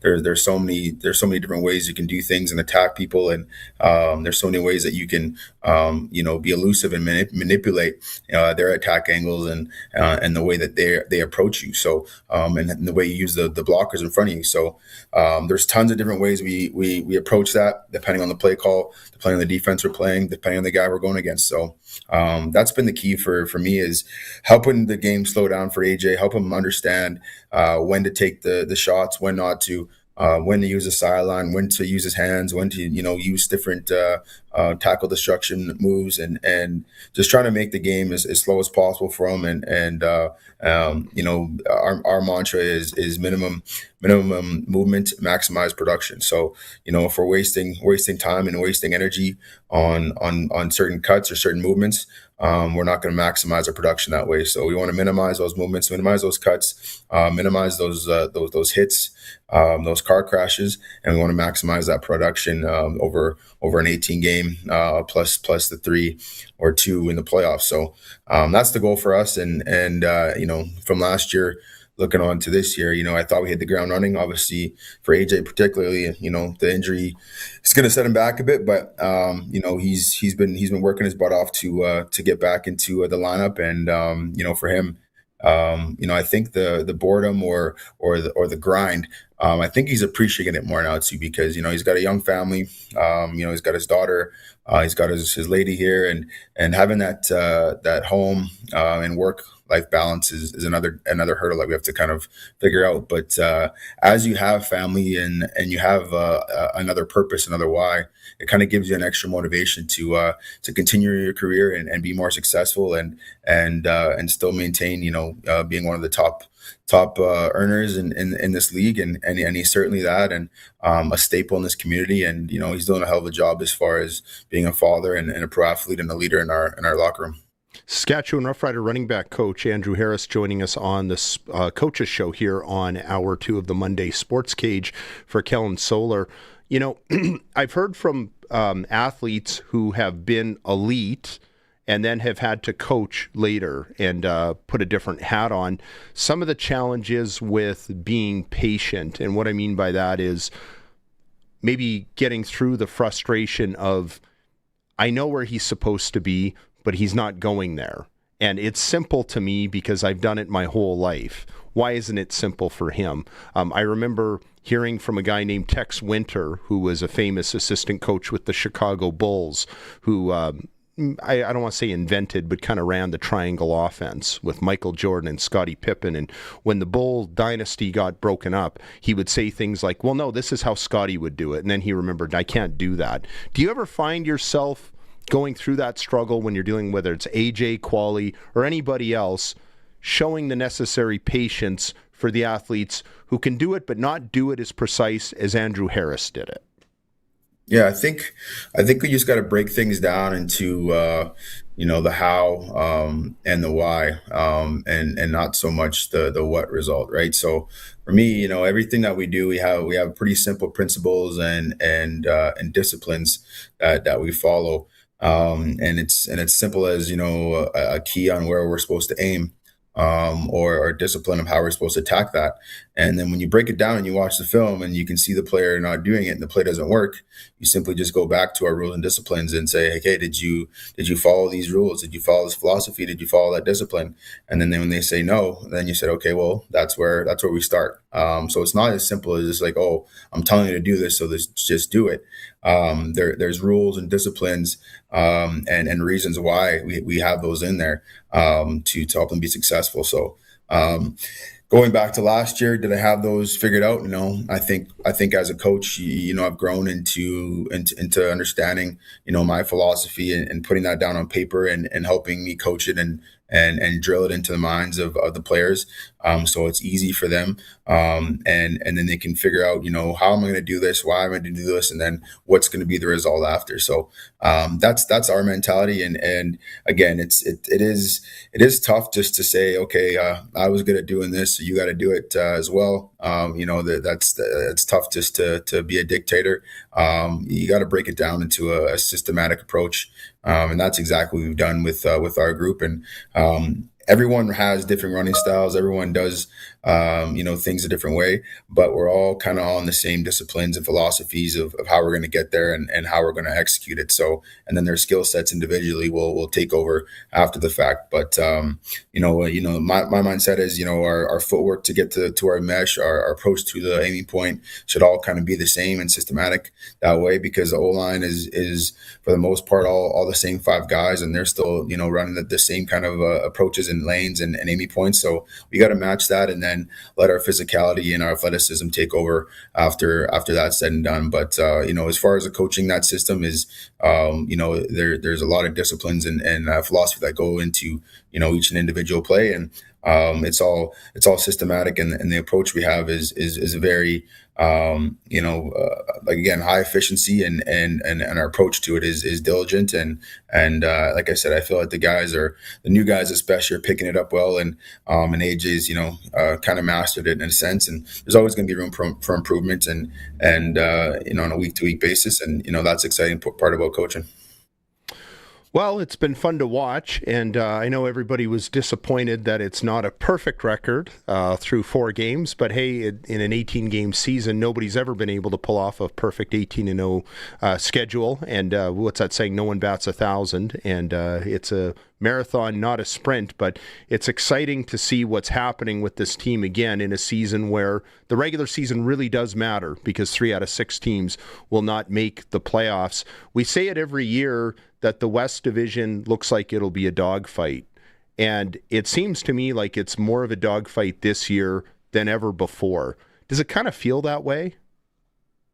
Yeah, I mean, it's funny. We as coaches, and you don't really notice it as a player. You're just kind of going on a week-to-week basis. But we look back at, I was talking with Coach Edwin Harrison. He was my running back coach in Toronto. But even when we were, I think, 14-2, in the CFL, you rarely blow out teams, whether they're at the bottom of the barrel or, they're a divisional rival, or, you're going 1-2, or, it's hard to blow teams out in this league. And for whatever reason, I think the big thing for us is maintaining our standard, our approach throughout a week-to-week basis, and not taking anyone lightly, and understanding that we're defending Grey Cup champions, and we're tied for first in the West, which seems to be the more dominant conference this year. But we're going to get everyone's best no matter who we're playing, and we have to understand that and make sure that we're on our P's and Q's, and we're ready for everything that teams are going to throw at us. So the big thing now is just how we approach and push our standard daily. And even when we're playing a weaker team, or an injury-riddled team, that we come out attacking, we start fast, we finish strong, and we win the physicality department. And one of the big things for us as a running back group is make the ordinary look violent. And I want us to be able to impose our will and our physicality on teams for a full 60 minutes where they're feeling the wrath. And when we're up, in a tight game, or we're up in a game where we're up a couple of scores, that everyone knows we're going to be running the football, and it doesn't matter if they know where it's going. Are we still going to be successful? Are we still going to move in the chains? Are we still going to be falling forward with the defenders on their backs, and when we're chewing out time and yardage? And that's the biggest thing that we want to achieve as a group within our personal goals as a group. But also the biggest goal is just going 1-0. So no matter how that looks, we want to end up with us in the running back room with the ball in our hands, with the control of the clock and that time in our hands, and again knowing that we're running the football, we're running down your throats, and there's nothing that you guys can do about it to stop us. We're here we come, show up and shut us out, and we're not gonna take no for an answer. So that's great football right there. And you want to be able to have the game in your hands at the end of the game, with a winning score, and impose your will on that defense. Before we let you go, I just realized it wasn't that long ago I saw someone interview Tom Brady and ask him, what does a guy with 7 Super Bowl rings do with all that bling?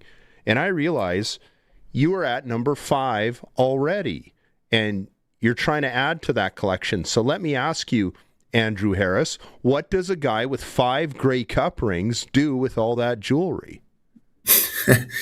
I mean, for me, I enjoy it for a few days and share it with family and friends, and then they get tucked away in my safety security box, and I don't really look at them again. And I'm already thinking about getting the next one. So, I think once I'm done playing, or my kids get a little older, I'll maybe have them shown off at the house or something. But for me, I'm always looking for the next one, and I'm insatiable that way. Where five's not good enough. I'm shooting for 6, 7, 8, 9, 10, and but it's on a year-to-year basis, and it's on a week-to-week basis and a day-to-day basis at this point. I'm just trying to go 1-0 each day at the office here, and then when we get on the practice field, and just help the group be as best they can be, and just compete every single day in every single manner that I can. And I don't really look back and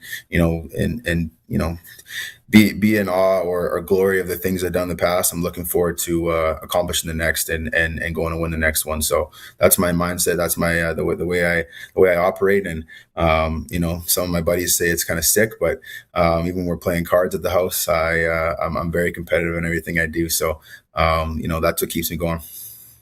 Well, if Warren Moon comes back, as he does every so often, if you do, your motivation this year can be that if you get number 6, the next time Warren Moon comes to town, you can put all 6 on your fingers and go shake Warren's hand, who's only got 5. You'll have him one-upped if you get one more. Andrew Harris, this has been fun. Thanks for doing this, and good luck on Sunday. Hopefully you can make it 4-1. Beautiful. Thanks, man. Thanks for the time. Okay, that is Saskatchewan Roughrider running back coach Andrew Harris joining us on the Western Pizza Hotline, and the coaches show every Monday here on the Sportscage. The Greek-style pizza that has become famous around the world, plus all the Greek and Canadian food you can't get enough of. Western Pizza, the local legend. Time to break. Still ahead on this edition of the Sportscage. Double Talk with Darian Durant and the Regina Red Sox report. You are listening to the Sportscage on the Voice of Saskatchewan, 620 CKRM, and watching at sportscage.com. Listen weekdays at noon for Saskatchewan Today on CKRM with your host, Ryan Young, offering the most extensive agricultural news coverage with precision weather meteorologists in an industry that moves fast. Stay updated with the latest, most reliable information in ag news, crisis and trends, all in one place. Available anytime at saskagtoday.com. Saskatchewan Today, your trusted source for all things agriculture. Sponsored by Affinity Credit Union on 620 CKRM. The year-end Progressive Baseball Sale is happening now at Extreme Hockey. Save 10% on your first item, 15% on your second, 20% on your third, and 25% on your fourth item and every item after that. Score big savings on bats, gloves, helmets, training gear, and more from trusted brands like Rawlings, Easton, Wilson, Under Armour, and Marucci. Whether you're gearing up for the playoffs or planning ahead for winter training, now's the time to stock up and save. Don't miss out on the savings. Visit Extreme Hockey today and take advantage of these great deals while they last. The auction calendar is stacked at Ritchie Brothers, and an exciting Regina auction is happening July 9th. Visit the Ritchie Brothers website or Regina location to view a wide variety of used heavy equipment from top brand manufacturers. You don't want to miss this great opportunity. Head to rbauction.com/Regina to sign up and be ready for the auction. Again, that's rbauction.com/Regina. The Roughriders season is here, and the biggest 50-50 in Saskatchewan is back. Last year's 50-50 raised over $3.3 million for amateur football in Saskatchewan, and we couldn't do it without you. Thank you, Rider Nation. This year, we have bigger loyalty and early bird prizes than ever before, not to mention those life-changing 50-50 jackpots. See all of the prizes and buy your tickets today at riders5050.ca, and never miss a chance to win when you sign up for the 50-50 Club. Riders 50-50 is presented by ISC. Lottery license LR260010. The Sportscage Clutch Performer for Keln Solar. Thinking about saving money by using solar power? Keln Solar is a local family company that can put solar panels on your home, business, or farm. KelnSolar.com. Well, this was an easy one for me. And when I get to come in and do the cage on a Monday after a weekend where the Riders played, there's lots of choices. And I don't want to steal any of Curtis's thunder. I don't even know who you're picking, but I'm gonna. It's a mystery. I'm gonna say, like a rock, the Ford truck that smashed into Ottawa's chances in the final 3 minutes, Jackson Ford, who went into Barnes, the short yardage quarterback. That was game over right at that point. You just knew they were going to milk the clock, and the confidence that they had by throwing Tommy Stevens out there on first down. They needed 10 yards. Everybody knew they were going to run, and yet there he was running and executing. It all comes down to that play by Jackson Ford. He is easily my clutch performer. Very nice. That's a very good clutch performer. And an easy one. Yeah. Here, I'll do two. I'll do one for... honestly, Andrew Harris, like, well-spoken, awesome guy, awesome interview. So shout out to Andrew Harris for joining us on the Coaches Show. He can get one of my clutch performers. And here, I'll give you another one. He's got some sweet eyewear there, too, in the video that you're showing at the locker room party. Yes, the goggles. Scuba gear. You got to make sure that you don't get any beer in your eyes or anything like that. And then my other clutch performer, for someone that came in clutch when Tegan was feeling under the weather, we got Brendan McGuire coming in doing the Sports Cage with me today. You're my clutch performer, Brendan. Good job. I'm blushing, but be careful. I don't take praise very well. The clutch performer for Keln Solar, installing solar in residential and commercial buildings for 35 years. Local and trusted. Keln Solar. Visit kelnsolar.com. One of the comments in the chat, we get lots of comments some days, and so we just pick out who or what we want to address and what we don't. One question that came up from Cole Frank, 9837, does the WCBL have a pitch clock yet? Well, that is a great question and a complicated matter that I will explain as best I can. There's Cole in front of his 1950s pickup truck. Nice truck. So, I do think they should have a pitch clock. I hope they get one at some point. I think the pitch clock needs to be universal, and I think we will get there. You have to understand the logistics of running a summer league in Canada where you are negotiating with college coaches down south to send their best arms up here for the summer instead of resting them. So often, that was a big reason why we always had a designated hitter in the WCBL. Maybe we would have had it anyways because it seems like the whole world is moving to a designated hitter. I grew up in a world where the National League was far superior rules. I still prefer NL rules because there's just more to it with double switches and hard decisions to make, but I digress. I understand that the world changes and sometimes we have to change along with it. But that was one of the reasons why we always had a DH in the WCBL, because coaches down south don't want to send their pitchers up here to get injured while running the bases. I also suspect that there are some coaches who don't want to send their pitchers up here to get injured because they're rushing with a pitch clock. A lot of these pitchers are already on innings limits and pitch limits, and that is going to be a tug of war. I do think it is inevitable they are going to have to add a pitch clock at some point. Number one, because that's just the way baseball is moving. Number two, the consumer demands it. People don't want to sit there for 3, 4, 5 hours. But I think the worry is that that could make the games go longer, because if the pitchers are feeling stressed that they have to get so many pitches off and they don't perform as well, that's going to light up your bullpen even further and create more problems. So that'll be, I think it's a really good question. That's something I've often wondered aloud. I don't know where that's going to go, but I do expect in the years ahead they will add a pitch clock, because everybody will add a pitch clock because the consumer will demand it. And also, if a guy is on the mound and he can't perform with a pitch clock, what is he out for anyways? If it's a universal part of the sport, he's going to have to learn how to cope with that pitch clock. And if the guys that we have in the league right now can't work with it, we'll just have to keep looking until we find athletes who can. Change with the times, or the times will change you.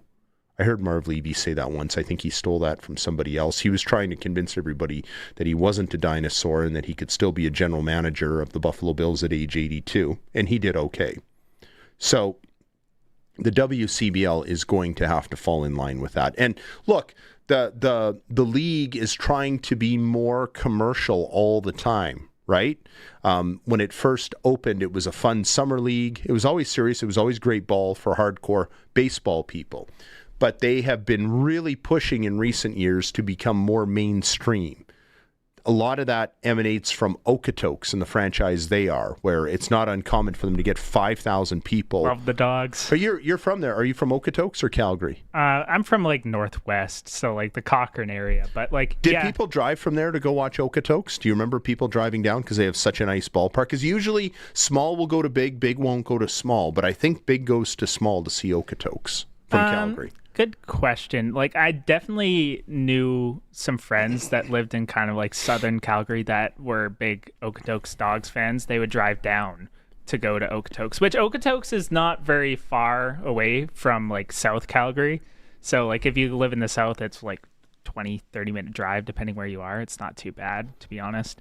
So yeah, it's there were people in Calgary that would come and check out the Dogs games because it's a really cool atmosphere for like junior baseball. Yeah, amazing park, and so everybody around the league wants to be like Okotoks, but the problem is not everybody around the league has a gazillionaire willing to donate a ballpark like in Okotoks.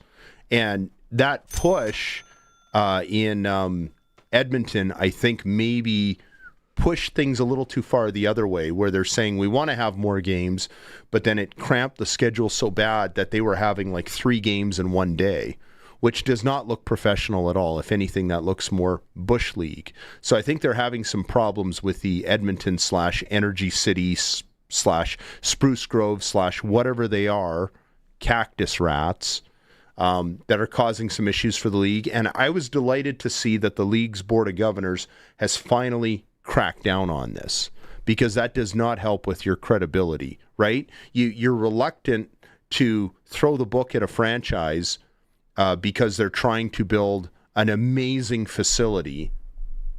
But at the same time, if you keep telling everybody that this facility is coming right along and it's going to be ready right away, and it sits half built and not able to use for many, many years, eventually that starts to have a negative impact on your credibility as a league. And eventually you have to step in. And I think it's got to that point with the Western Canada Baseball League and that one franchise in Northern Alberta. Hopefully they can get it resolved. It would be really cool if they get that land development done in Spruce Grove. That would be amazing. And it would be nice if we get some newer facilities, not just in Regina, but I would love to see a nice park in Weyburn or in Swift Current or anywhere else, because remember, the Regina Red Sox need those smaller cities to have teams as well. And so it has to be viable for them. I'm still a little bit chapped that Yorkton and Melville don't have franchises anymore in the WCBL, but that's a whole other conversation. You can chime in on the discussion by calling at 1-866-767-0620 or on the Prairie Land Rentals and Sales mobile text line, 306-936-6262. Since 1986, for big or small jobs, stop in and deal with the owner, 600 Albert Street, Prairie Land Rentals and Sales. Time to break. Still ahead on this edition of the program.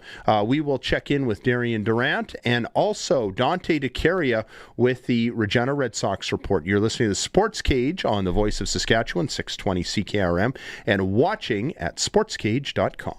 The Roughriders season is here, and the biggest 50-50 in Saskatchewan is back. Last year's 50-50 raised over $3.3 million for amateur football in Saskatchewan, and we couldn't do it without you. Thank you, Rider Nation. This year, we have bigger loyalty and early bird prizes than ever before, not to mention those life-changing 50-50 jackpots. See all of the prizes and buy your tickets today at riders5050.ca, and never miss a chance to win when you sign up for the 50-50 Club. Riders 50-50 is presented by ISC. Lottery license LR260010.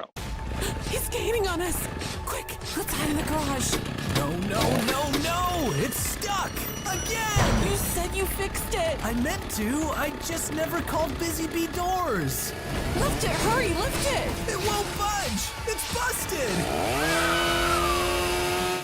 Don't let a broken garage door turn into a horror story. Call Busy Bee Doors. They can fix or replace any commercial or garage door.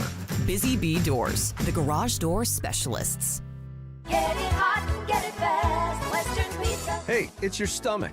We need to talk. What are you doing to me here? Another sad little salad? I like eating healthy as much as the next stomach, but sometimes I want to live. Load me up with a Western pizza, pepperoni, ham, bacon, melty cheese. Now we're talking. And maybe some ribs, lasagna, or souvlaki on the side. Treat me like a respected stomach. Western Pizza. Dine in or take out today. And get it hot and get it fast. Western Pizza. Hey, Regina. Ready? The Monsters are coming. Monsters and Mayhem crashes into Kings Park Speedway July 17th, 18th, and 19th. Finally, Regina. An outdoor, no-holds-barred crushing showdown. Featuring high-flying, car-crushing monster trucks, wild mini monsters, and gravity-defying freestyle motocross. Tickets on sale now. Get yours fast at outlawsofmotorsports.ca. That's outlawsofmotorsports.ca. It's time for the Sports Ticker, brought to you by Extreme Hockey and Sport is the home of the price match guarantee. 1425 McIntyre Street, the Cooperator Center, Moose Jaw Temple Garden Center, and online at extremehockey.net. And on your Monday Sports Ticker, just a couple of games in the Western Canada Baseball League tonight, including the Regina Red Sox in Saskatoon to face the Berries. And the Red Sox, a half dozen games under 500, and they got to get on the sticks. Still lots of ball left to be played this summer. That game is a 7 o'clock opening pitch at Tom Lang Park in Weyburn. That game in Saskatoon. I was going to mention at Tom Lang Park in Weyburn, the Beavers are home tonight to the Medicine Hat Mavericks. That is also a 7:05 opening pitch. Still don't know who's going to be starting at quarterback for the Hamilton Ticats when they come into Mosaic Stadium on Sunday to face your Saskatchewan Roughriders. Very likely Trey Ford would be the best bet at this stage. Unlikely that they would roll with Jake De La Gala at this point. Remember, Trey Ford has caused all kinds of problems for the Saskatchewan defense in the past, including a game where Edmonton put up 42 points, one of only 3 times that the Corey Mace era has been torched for 40 or more on a game 2 seasons ago at Mosaic Stadium when the Elks left all these hoof prints all over the turf. The ticker is for Extreme Hockey and Sport. Whatever your spring sport is, Extreme Hockey has you covered. Brendan McGuire and Curtis Gammon on this edition of the Sports Cage. Still ahead, we will check in with Darian Durant. I haven't talked with number 4 in forever. Since we started this stream, we haven't done a chit-chat. Boy, we have a lot of good questions to ask him. I'll be really curious to hear what he thinks about how Trevor Harris feels about the Ottawa situation. Because, Trevor, he's pretty honest, but at the same time, he's probably not going to want to give any bulletin board material. But I have to feel like if you've left somewhere, Mosh is distracting me. If you leave somewhere and 7.5 years later, people are talking about how they have not replaced you, that is going to give you about the biggest ego stroke you can get.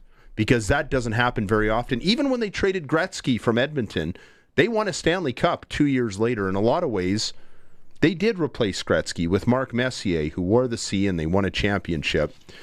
Ottawa has not been quite so fortunate since not bringing back Trevor Harris. But the point I was going to mention, Curtis, is that AJ Yakovic, the radio broadcaster, was on our TV show last week. Yes. He says that there are other stories out there that Trevor never wanted to sign there to begin with. And all these years later, he does not have any more clarity on that situation than he did around the time it happened. So AJ has this plan to one day do a 30 for 30 on why Trevor Harris left the Ottawa Red Blacks. Was it as simple as Marcel Desjardins didn't want to come up with the extra $50,000? It might be. Who knows? But I guess you can always ask the guy. You know what? The question I want to ask Darian is when we were doing the post-game call-in show for the Rider game, we're talking about the record that the Red Blacks have, the 27, 80, and 1. And the 1 is the funny part. We got talking about ties in the CFL, and they're going away pretty quick. But and then we asked Wes, hey, did you ever, because like Wes was pro ties for whatever reason, and Dunk really didn't like ties, so we ended up getting onto the conversation like, hey, do you remember if you've ever played in a tie game? Now, Wes, Jeremy in Regina was texting us, and we got on to talking about tie games and how you don't hate them, whatever. And then it was interesting because Jeremy in Regina brought up a crazy game between Saskatchewan and Calgary that ended up being, Curtis, what was the final in this one? 44-44, ending in a tie in Wes Cates' only tie game of his career, and he didn't even remember it. Apparently I was in a tie game, and apparently I wasn't burned by the tie because, Curtis, do you have the quote? Yes, here we go. It was October 17th, 2009, 44-44 after overtime. And overtime, too. Yeah, interestingly, Cates himself commented after the game and said, to get a tie helps us as Calgary has to come to our place in the final week. Mm-hmm. Justin, do I have to do it again and say he was right? I don't want the tie helped that, like, no, not with this. Splitting that game. Tie ain't it. That one point gave us what we needed to do what we had to do. The win would have gave you what you were trying to do. Yeah, the win. But the tie was enough, and for some reason I feel like we were lucky to get the tie. Like the ball bounced our way a couple times at the end. Maybe, but whatever. It was super memorable too. He just remembered it off the dome, like couldn't forget the tie. It was that important to him. At least we know his opinion hasn't changed. Yeah, I get it's weird some of the stuff I remember and don't. Whatever. Pray for me, y'all. Man. Okay, here's the situation. Wes and I are almost exactly the same age. Yeah. And the year that we were born doesn't quite fit in with Generation X. I think the Generation Xers were born after the baby boomers. And we don't quite fit in with the millennials. We're kind of our own thing. And I am in lockstep with Wes on this. Ties never bothered me. You get a point, I get a point, everybody moves on. And you know what it does, Curtis? It whets the appetite for the next time we go head-to-head. If you meet a team and you tie them twice, I don't know if that's ever happened in the regular season, boy, does that get people frothing at the mouth to see what will happen in the playoffs. That particular tie did have really big implications because they were both tied for first and West at the time, and that tie kept them tied. So they both were 8-6-1 after that 44-44 tie. October 19th, 2009. And I know for a fact that the Riders finished in first place that year. And that was, I think, their only first place. That was their first place finish in 33 years, Curtis. It's pretty good. And I'm just looking it up here. But in that playoff game, I remember they played Calgary at home and beat them. And the weather was perfect. We always think that in November you can't play. We were lucky. There was virtually no wind and the weather was nice for a Sunday night and the playoff game against the Calgary Stampeders. So a tie was just fine for the Roughriders at that time. And it did not satisfy the impulses of those millennial punks like Dunk and so many others, which is what's eliminating ties. I miss ties. I was telling you, I miss National League Baseball rules. I miss ties. Yeah. When everything was right with the world. So either way, I'm kind of curious to see if Darian remembers this game because he had quite the showing that night. He had, he went for... He had Fantus. He was dropping bombs to Fantus, probably to Getzlaff. Getzlaff always owned that park at McMahon Stadium. Nobody will be more sad when they tear down McMahon Stadium than Chris Getzlaff. Oh, yeah. He always showed out in Calgary. But, yeah, see, here. So Rob Bagg. I got the stats here. So that game, he went 35 for 45, 427 passing yards, and 2 TDs. So he had a good game for that tie game, so I'm hoping he remembers. Some of the best games have been ties. My favorite, I'll throw one at you, and this is very few people remember this, but Henry Burris's first year in Saskatchewan. This is when they totally ripped it all apart. Like cleaned house after the 99 season. The team had gone 3-15. It had mostly aged out.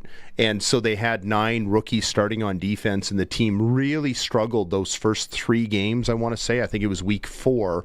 And Roy Shivers said, I promise everybody that game against Calgary, I don't know if he guaranteed a win, but that's going to be a great game, and people kind of rolled their eyes. That ended up, it was either 51-51 or 54-54, but it went to double overtime, and it ended in a draw, and it was amazing to watch because it was like a 12-round boxing match where we took their best, we gave them our best, and at the end of the night, there was a mutual respect that went both ways. So, to me, that's another one for the ties.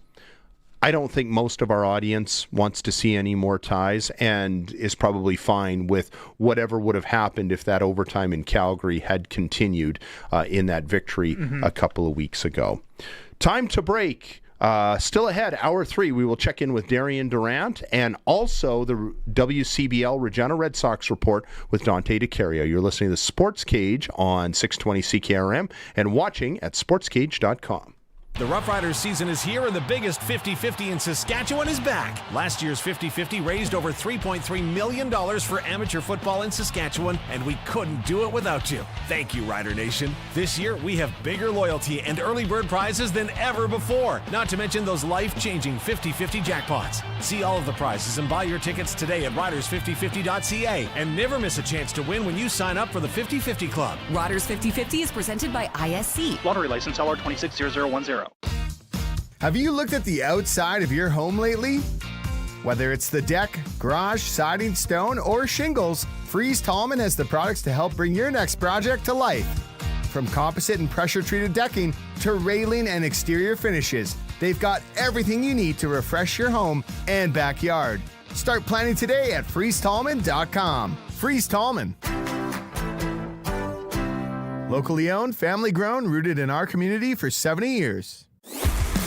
Welcome back to Sports Cage. Missed any part of the show? Check out the podcast powered by Freeze Tallman at 620ckrm.com and sportscage.com. We are here with Crofty from Croft Electric, and I wanted to ask you, what did you think about that football game on Friday night? Well, it was a great game, which actually is a great segue because at home, I had no power, so I was listening to CKRM through the app, so I didn't get to watch a lot of the game. It sounds bad coming from an electrician that has a Generac sales division that I don't have a generator at my place yet. So I will be putting one in so I can make sure I catch Rider games. Because I mean, not that we don't like listening to Rider games on RM, but it was kind of bad that I couldn't watch. And another good reason to be reaching out to Croft Electric and make sure that you are well set up so that you are not found in the same predicament that Crofty was during that game on Friday night. What's going on this week? Well, we got lots going on. We want all our customers to still think about joining that preferred customer program. We just updated our website. There is actually a link on the Contact Us page now to specifically join that preferred customer program. There's a little header at the top as well that gives you all the information on that on our beautiful website. So that's great. We got that done last week. Actually, I think you guys Harvard helped us out with that as well. So you guys are just awesome to help us out. That's what we do at Harvard Media. And I was going to say, if I just want to get a hold of you directly, where do I go? The best way to get a hold of us, during business hours is 306-586-1333. There's like we just talked about on the website, there's some Contact Us stuff on there. You can book a quote, you can book an actual service call, you can upload pictures right through our website, not onto our website. That'll come into Amy, and Amy will get you all booked in. If you're looking at our website this time of day. Our preferred customers would get the 24-hour phone number as well. So if you do have a problem like I did on Friday, and it isn't a SAS Power issue and you need us to come out, The preferred customers do get access to that 24-hour number as well, so that's another great reason to join that program. But yeah, that's the best way to get a hold of us. Well, as well, follow us on all the socials so that we can keep you up to date on the Fun Fridays and Tip Tuesdays and great stuff like that. I'm glad you brought that up. We always think we don't need a 24-hour number until we do. So I'm glad that you pointed that out to everybody. Do it once, do it right. Croft Electric. We'll talk to you again soon. Sounds great. Have a great show, boys. Awesome. Okay, that is Crofty, and I know I need to get in touch with him. The wife wants the pot lights set up around the yard, and I suspect that I'm not alone. Time to break. Still ahead, Hour 3 with Darian Durant and Dante DeCaria. You're listening to the Sports Cage on the Voice of Saskatchewan, 620 CKRM, and watching at sportscage.com.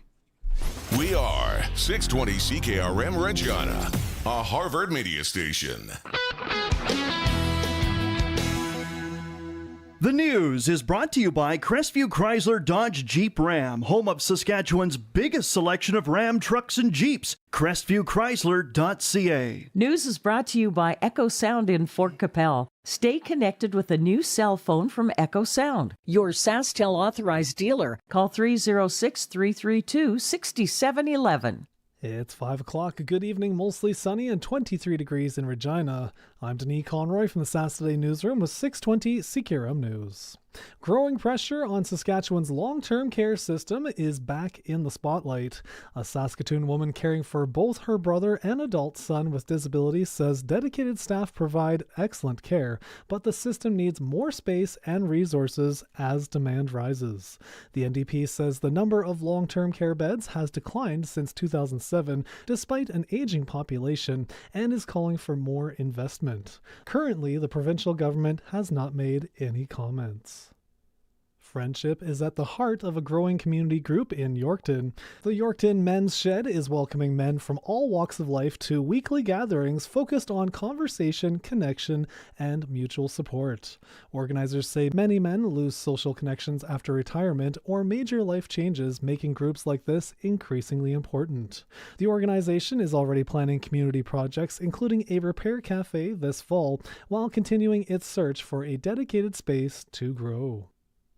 Don't be alarmed if you spot a large flame east of Meadow Lake this week. Sask Energy will be carrying out planned natural gas flaring on Tuesday and Wednesday as part of a scheduled maintenance on a pipeline near the Meadow Lake pulp mill. The controlled burn helps safely remove natural gas from the line while reducing emissions compared to venting. Officials say nearby natural gas service will not be affected and the site will be supervised throughout the operation. Road construction will affect traffic on Louvain Drive south of Regina's airport through the middle of July.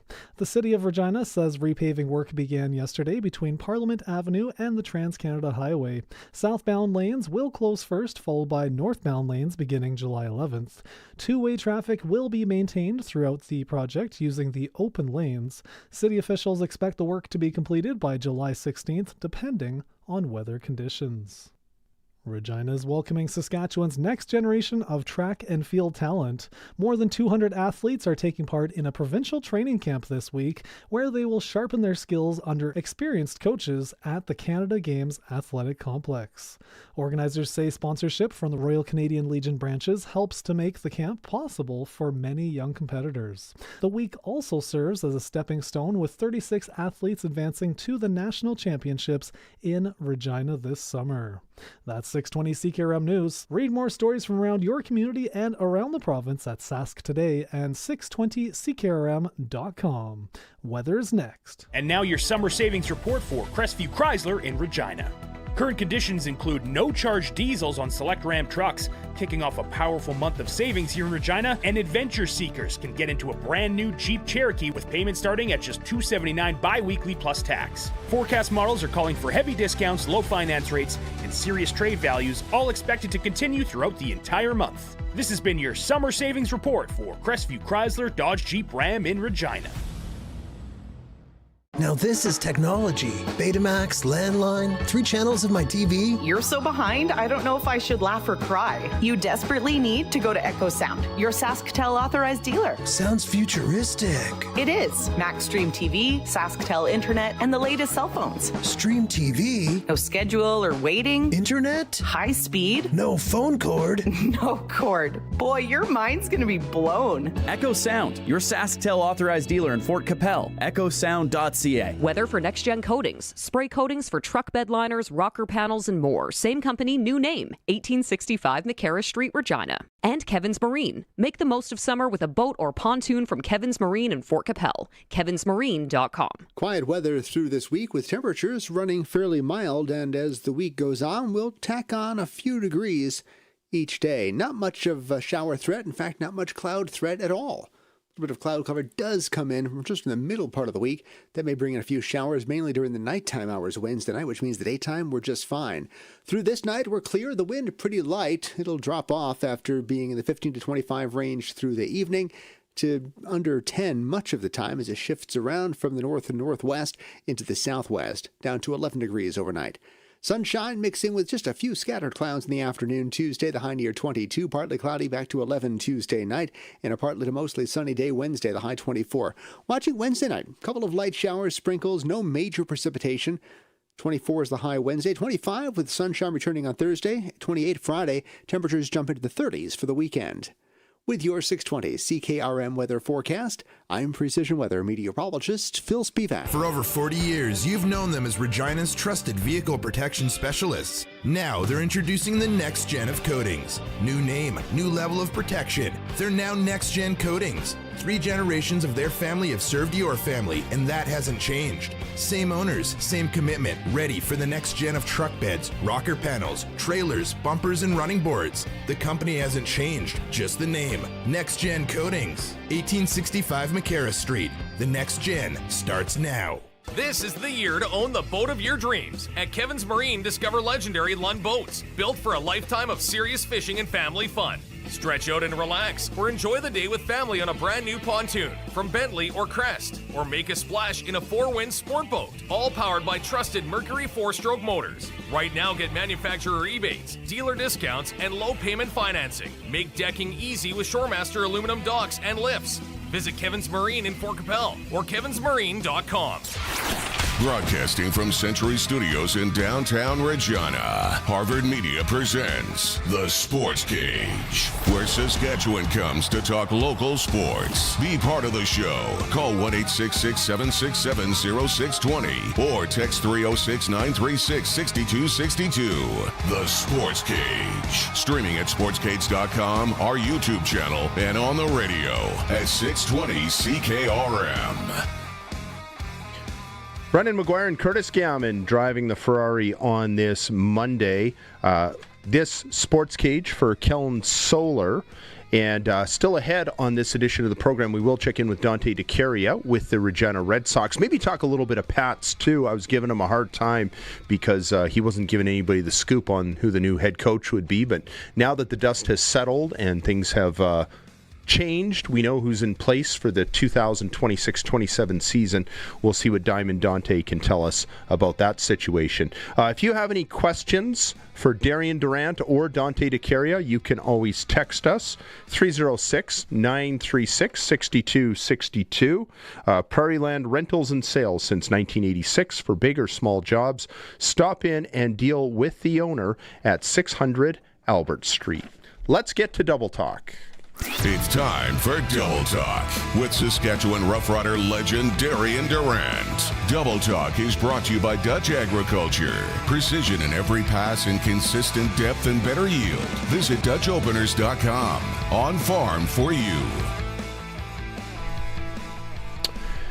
And former Saskatchewan Roughrider quarterback Darian Durant joins us now. And Darian, usually I don't like to let Curtis ask any questions. I kind of like to hog the guests to myself. But since I just emptied out the coffee pot, and I think he's a little bit sour about it, I guess we'll let him jump in for a little bit. He wanted to ask you about something that happened in 2009 and about these rules. And we'll just let him ask the question so he can get off my back.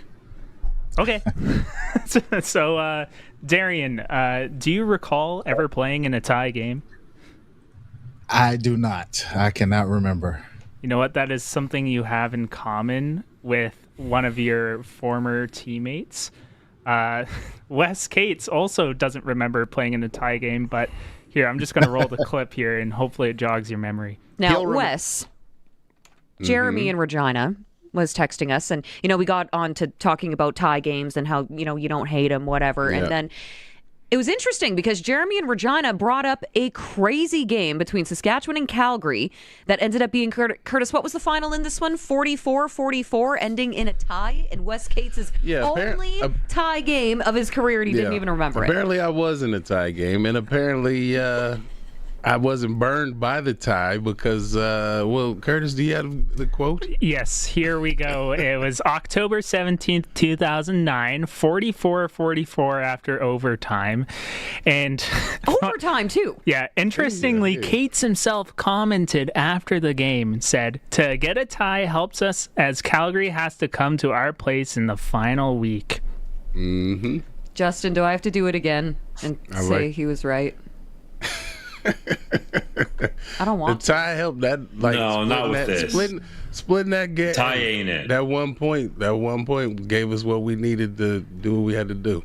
The win would have gave you what you were trying to do. Yeah, the win. But the tie was enough, and for some reason I feel like we were lucky to get the tie. Like the ball bounced our way a couple times at the end. Maybe, but whatever. It was super memorable too. He just remembered it off the dome. Couldn't forget the tie. It was that important to him. At least we know his opinion hasn't changed. Yeah, I get it's weird. Some of the stuff I remember and don't. Whatever. Pray for me, y'all. Man. Yeah. So in other contexts, we're kind of arguing about ties, whether they're important or not. So. But yeah, I feel bad I don't remember that, and I'm with Cates on that one. I guess we played in so many games, and maybe we took a couple bumps against the head, and we can't remember some of them. But I really don't remember. I'm with Cates on that one. But at least we got the tie, and like you said, it gave us the home field advantage. So big time for us. I miss ties, and I'll never get over them. You get a point, I get a point. Everybody's happy, but whatever. I guess the world just has to keep on turning. I wanted to get your thoughts on Trevor Harris and what his mindset must be. Most of us fantasize that if our employer does us wrong, that the place will fall apart if we leave, that we are just so important to that office place or football team or wherever it is. And often the fantasy does not match reality. Quite often, I might leave my job and I am stunned to see that my employer just keeps carrying on and everything is just fine. In Trevor Harris's case, the Ottawa Red Blacks have had a dismal record since he left. You can see it on the screen, 27, 80, and 1. They've had, 13 different starting quarterbacks since he left. Now, I suspect if we were to go and ask Trevor, how does it feel to know that you really were irreplaceable? I don't know that he's going to give us any bulletin board material. What do you think he is thinking inside? Man, inside, he's loving it, right? Anybody, as a competitor, anytime you're let go, anytime an organization doesn't believe that, especially at the quarterback position, man, they believe that they can do better without you, that, they can go out and find a guy, and it's just easy to replace a 70 to 75% completion percentage quarterback. I'm sure he loves seeing them struggle. And I'll say the same about a couple other organizations he's been to. But at the same time, I mean, he's developed great relationships with people in the front office, former teammates of his. So I'm sure he wants the best for them. But whenever a guy is released, man, you want to get to the other team. You want them to be miserable. You want them to not have the type of success that they had when you were there. So, he's such a strong-minded guy. I'm sure he doesn't think about it too much, but when you bring things like this to his attention, I'm sure in the back of his head, he's kind of smiling a little bit for sure. How could he not be? That's what I'm always thinking. But sometimes you don't get the full story, at least till he's done playing, maybe. But I was going to ask you, he's playing at such a high level where he really is the ultimate completion percentage guy and the ultimate quick release guy. Was there, I know you had some overlap with Trevor in his playing career, but he was not a starter. He was more of a backup type guy with the Argos and then later with Ottawa. Do you remember a quarterback who made you think he's like Trevor Harris today? Was there a Trevor Harris-like guy that you had to go against in your heyday quarterbacking the Saskatchewan Roughriders that you can think of? Well, I mean, I compare him to Ricky Ray. I think when you look at Ricky Ray and his ability to dissect defenses, they don't have the biggest arms in the world, so they use major anticipation. They know where their guys are going to be. I look at them two as not kind of similar, but very similar in what they're able to do. They both will pay. Ricky played such a long time and Trevor will play a long time because they're so accurate, because they have a command of offenses and they're just so accurate, man. So Ricky Ray is the first guy that comes to mind, when it comes to just being able to be a field general and just being able to put the ball where you want to put it each and every play. And that would make so much sense because he did play behind Ricky in Toronto. So I'm kind of surprised I didn't think of that to begin with. So that makes perfect sense. Yeah. When I watch these two teams play on Friday night, and we're seeing one team that, yes, they're coming off a loss in Saskatchewan at 2-1, but they're the defending champions. They're probably not lacking that much confidence. Then you look at Ottawa. We showed their dismal record that they've had for so many years. They started the year 0-3, and Ottawa jumps out to a quick 10-0 lead. They're going great gangbusters. And then one bad thing happens, and it kind of feels like the rock starts rolling downhill. Now, you've played on some really good teams and a few not so good teams. Is it a mental thing at that point? Just the fragility of the confidence of the team that you have that, okay, let's not freak out here when something goes bad. Is that maybe something that Ottawa's just lacking right now because they've had so much losing?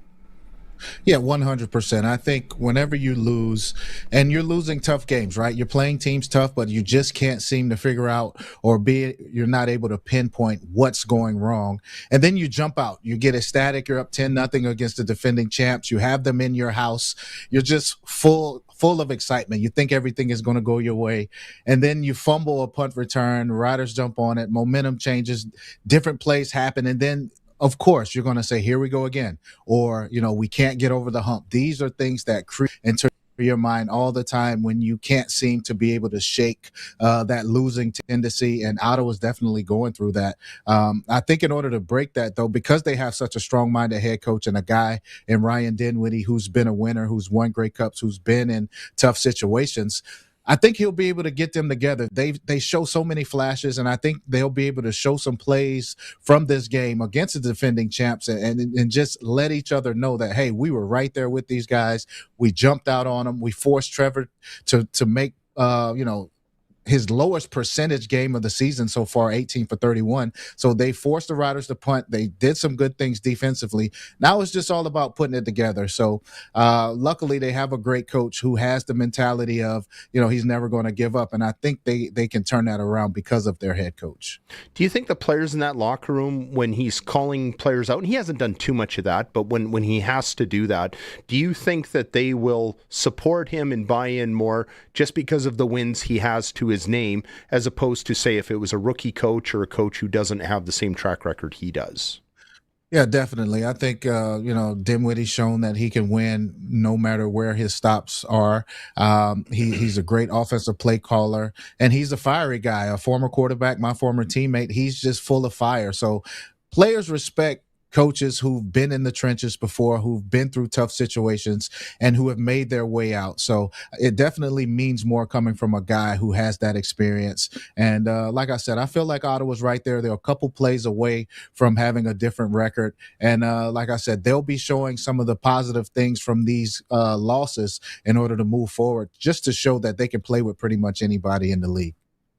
I hope they pick it up too, because I love that sweet R thing, and I want it to go well for them. And but I was going to also ask you about the Roughriders, the team that we really care about, and their game coming up on Sunday against the Hamilton Tiger Cats. First of all, you played against Bo Levi Mitchell and suffered a pretty scary-looking injury, and we hope that he's okay. But it makes me wonder, at age 36, I don't know that I can think of too many quarterbacks who have come back from a broken ankle. We don't know that it's a broken ankle. That's a lot of just speculation at this point. I don't know. Do you have a thought on his chances of coming back at this stage of his career after suffering such a debilitating injury like that?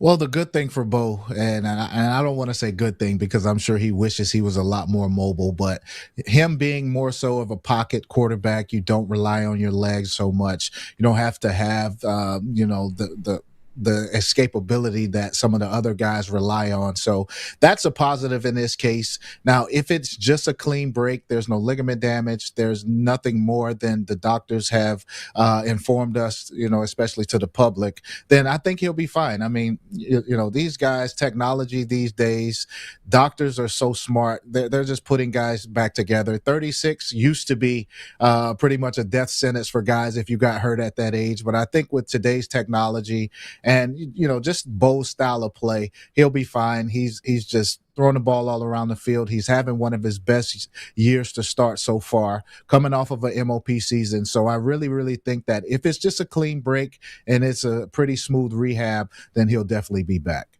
He probably gets a little bit of inspiration from the guy who's quarterbacking the Roughriders, who's not really known to be a super mobile guy either, and was able to come back. He suffered the injury age 37 going into 38, so maybe that will give Bo a little bit of the inspiration he needs. They actually did do a statement on their social media for the Hamilton what do we got? What did the Cats say about all this?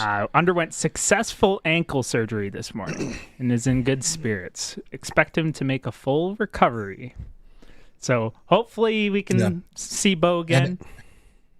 But what it doesn't say is the significance of the injury. It just says successful surgery, right?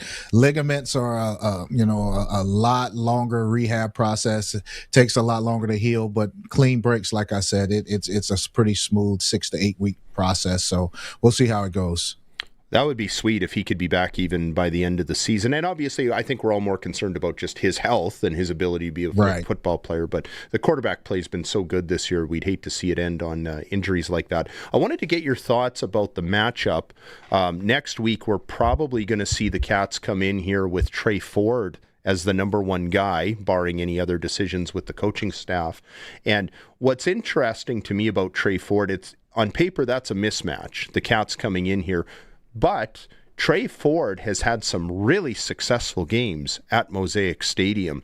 And it seems like if there is a blueprint to beat a Corey Mace defense, it's to have a quarterback who can run all over the place. And some of the Rider defenders sort of admitted that when Edmonton came here last year, they had just switched to Fajardo for lots of good reasons, but that maybe Trey Ford would have created more mismatches for them. Does that reason alone maybe make this look like a trap game for Saskatchewan, given the fact that on paper it looks like a mismatch, but facing Trey Ford, it is not a mismatch? Yeah, you made a great point there. Trey has had a lot of success playing in Saskatchewan. The crowd won't be a factor. And like you said, the way the Riders play defense, the off man covers, the off zone, it for quarterbacks who can hold the ball, who can run around and buy time, it is definitely makes it a lot easier for guys to come open down the field. I think you saw that in Edmonton. And if the Riders come with the same game plan, I think you'll see Trey try to extend plays with his legs to try to allow the big play to happen downfield. And that's usually when it happens when guys are in zone, they're looking in the backfield.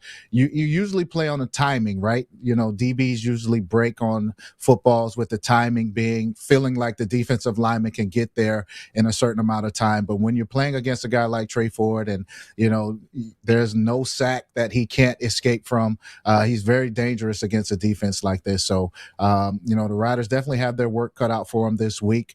And, like I said before, and you as well, he's had a lot of success playing in Saskatchewan. And, I think that the Riders have to be well prepared and don't let this be a trap game for them. put up the mouse traps in all the lockers, I guess. But only 3 times has Saskatchewan surrendered 40 or more points in the Corey Mace era, once to Trey Ford. So makes an intriguing matchup coming up for sure. I wanted to get your thoughts on a stat we found through Pro Football Focus that we roll out on the TV show tomorrow, and I don't want to steal anybody's thunder, but essentially it was noticed that when first of all, the Roughriders have a much superior record with A.J. Ouellette in the lineup as opposed to without him over that 2+ year period. And it's been observed that Trevor Harris hasn't been sacked much more, but he's been hurried a lot more since A.J. Ouellette has been out of the lineup. Most of us fans don't understand what a running back does other than the stats that we see, the carries, the yards per carry, the touchdowns. But we don't see what they do in pass protection, how they pick up schemes, all the rest of it. How big of a difference does it make for Trevor Harris to run that offense when he's got a new running back who's kind of learning things, as opposed to an old warhorse like A.J. Ouellette who knows how to block? Yeah, well, the newer guys, they're not used to all the different complex looks that defenses can give you. And they're also, and I think the major factor with when AJ's in the game and why Trevor doesn't take as many hits is because AJ's so good at seeing if an offensive lineman is beat by a defensive lineman. He's able to get a chip in there. He's able to kind of dissect what's going on, not necessarily from a guy that's blitzing, but from what's happening with the front four. So you definitely, it helps for sure to have a vet in there. But when he can't play, you need these younger guys to get these reps. He needs to be in the meeting rooms along with Andrew Harris with these younger guys so they can kind of tip them off to some of these things that are happening up front. So I think with Conley, he's getting a lot of experience. He's doing everything he needs to do in a positive way. But when you have a guy, in there who's seen everything, a veteran of the league, then he's definitely there to help the offensive lineman take that pressure off Trevor as well. Did you have an A.J. Ouellette in your career? Of course. I had Wes Cates. Wes was just one of the smartest running backs that I've ever been around. Not only could he, tote the rock, he was an excellent receiver as well. He was amazing at knowing where to go, who was blitzing. He would just tap me on my hip sometimes and say, watch out for the Sam linebacker, things like that. Because I was the younger guy at the time, right? Wes was the veteran. I was the new starter. So Wes would definitely tip me off to what's going on with the defense. So, man, it's huge having a veteran back there who knows what's going on and who can tip you to where a blitz may be coming from when you're a younger guy. Look at us stroking Wes's ego. Nobody's going to be able to talk to him at all now. You and Wes played when men were men, and we had ties. I miss ties. We need to bring back ties. Hey, this is, there's the game that we were talking about. This was the game that you guys should have won if it hadn't been for that bad penalty they gave John Chick when they called him for roughing the passer, but that's here nor there. That would be an ejection now with the way they've changed the rules. Hey, this has been a lot of fun, Darian, and we can't wait to talk to you again next week. Sounds good. Take care, guys. Okay, that is Double Talk with Darian Durant here on the Monday edition of the Sports Cage. Still ahead here in Hour 3, we will check in with Dante DeCaria for the Regina Red Sox WCBL report. You're listening to the Sports Cage on the Voice of Saskatchewan, 620 CKRM, and watching at sportscage.com. Did he really drop $500,000 on that used drill? Yep. It still hasn't figured out openers matter more than gadgets. Textbook Bill, right? Morning, everyone. That drill is fancy, but it won't make up for worn openers. Missed rows, poor placement, it always happens by the road. Check them now, swap them if you need. Fancy drill or not, accuracy and consistency starts at the opener. Talk to Andrew or your local Dutch dealer. Dutch Agriculture, precision where it counts. Visit DutchOpeners.com. Dutch Agriculture, on farm for you. Get it hot and get it fast. Western Pizza. You just played 4 quarters of football. You got hit by guys built like farm equipment. And now you're thinking about a little celery stick and a protein shake? Come on, this is a job for Western Pizza. Load up with pepperoni, ham, bacon, melty cheese, maybe some ribs, lasagna, or souvlaki on the side. You put in the work, now eat like you mean it. And get it hot and get it fast. Western Pizza. Winter in Saskatchewan tests everything, our patience, vehicles, and sometimes our bumpers. From icy parking lot dings to serious highway mishaps, choosing local matters. At Regina Motor Products Collision Center, we're Saskatchewan owned, run, and we drive these roads too. An SGI accredited full service collision center working on all makes and models. Submit your SGI claim and book your appraisal. It's easy. When you need repairs you can trust, it's neighbors helping neighbors. Regina Motor Products Collision Center, south at Highways 1 and 6 Albert Street. RMPChevrolet.com. This is Sportscage. Watch our live stream at sportscage.com and on the radio at 620 CKRM. Brendan McGuire and Curtis Gammon on this Monday Sportscage, and rehashing the Saskatchewan Roughriders 27-22 victory in Ottawa. And what a football game that was. And the quarterback play has been so much fun to watch. You know, I wonder... I love to compare the quarterbacks from different eras, and one thing I didn't do a very good job of asking Darian about is how would he fit in this era against these quarterbacks? But they had a pretty good group when he was around too, especially with him and Kelvio, the two, and Henry Burris. You know what was one thing we kind of mentioned earlier in the show that I kind of forgot about would have been a good talking point with him was the amount of pass attempts that Vernon Adams has done without an interception. Oh, we forgot about that. Yeah. But here, you like a little trivia, Brendan? I like a little trivia, Curtis. Lay it on me. Let's go. So, who would be Vernon Adams wouldn't crack the top 5 currently for most consecutive pass attempts without throwing a pick. Who would be in that top 5? Read that one more time. So, Vernon Adams currently, he's sitting at, I did the math here, 203 consecutive pass attempts without throwing an interception. Yep. That would not crack the top 5 for CFL history. But it's close. It's close. Yeah. But who would be on that top 5 list? Who would be on that top 5 list? You know, I would pick someone like Ron Lancaster or Ken Austin, but the truth is those guys were gunslingers and they threw a lot of picks, so I don't think they'd be anywhere near that. They weren't very good with the stats back then too, so it's not on the list. Not on the list, Ron Lancaster. Okay, so who's in the top 5? Is Darian Durant on the list? He is number 1 at 323. Okay, so he is number 1. You want me to fill out the top 5? Yeah, give it a guess. It's a fun game. Ricky Ray? Number 2 at 247. Okay. And then Trevor Harris? Yes, he is on the list. He's number 5 at 218. Number 5. Okay, so we're missing number 3 and 4. Oh, another one I'll throw, Jason Moss. Jason Moss, not on the list. Okay, Jason Moss used to have crazy records for consecutive completions.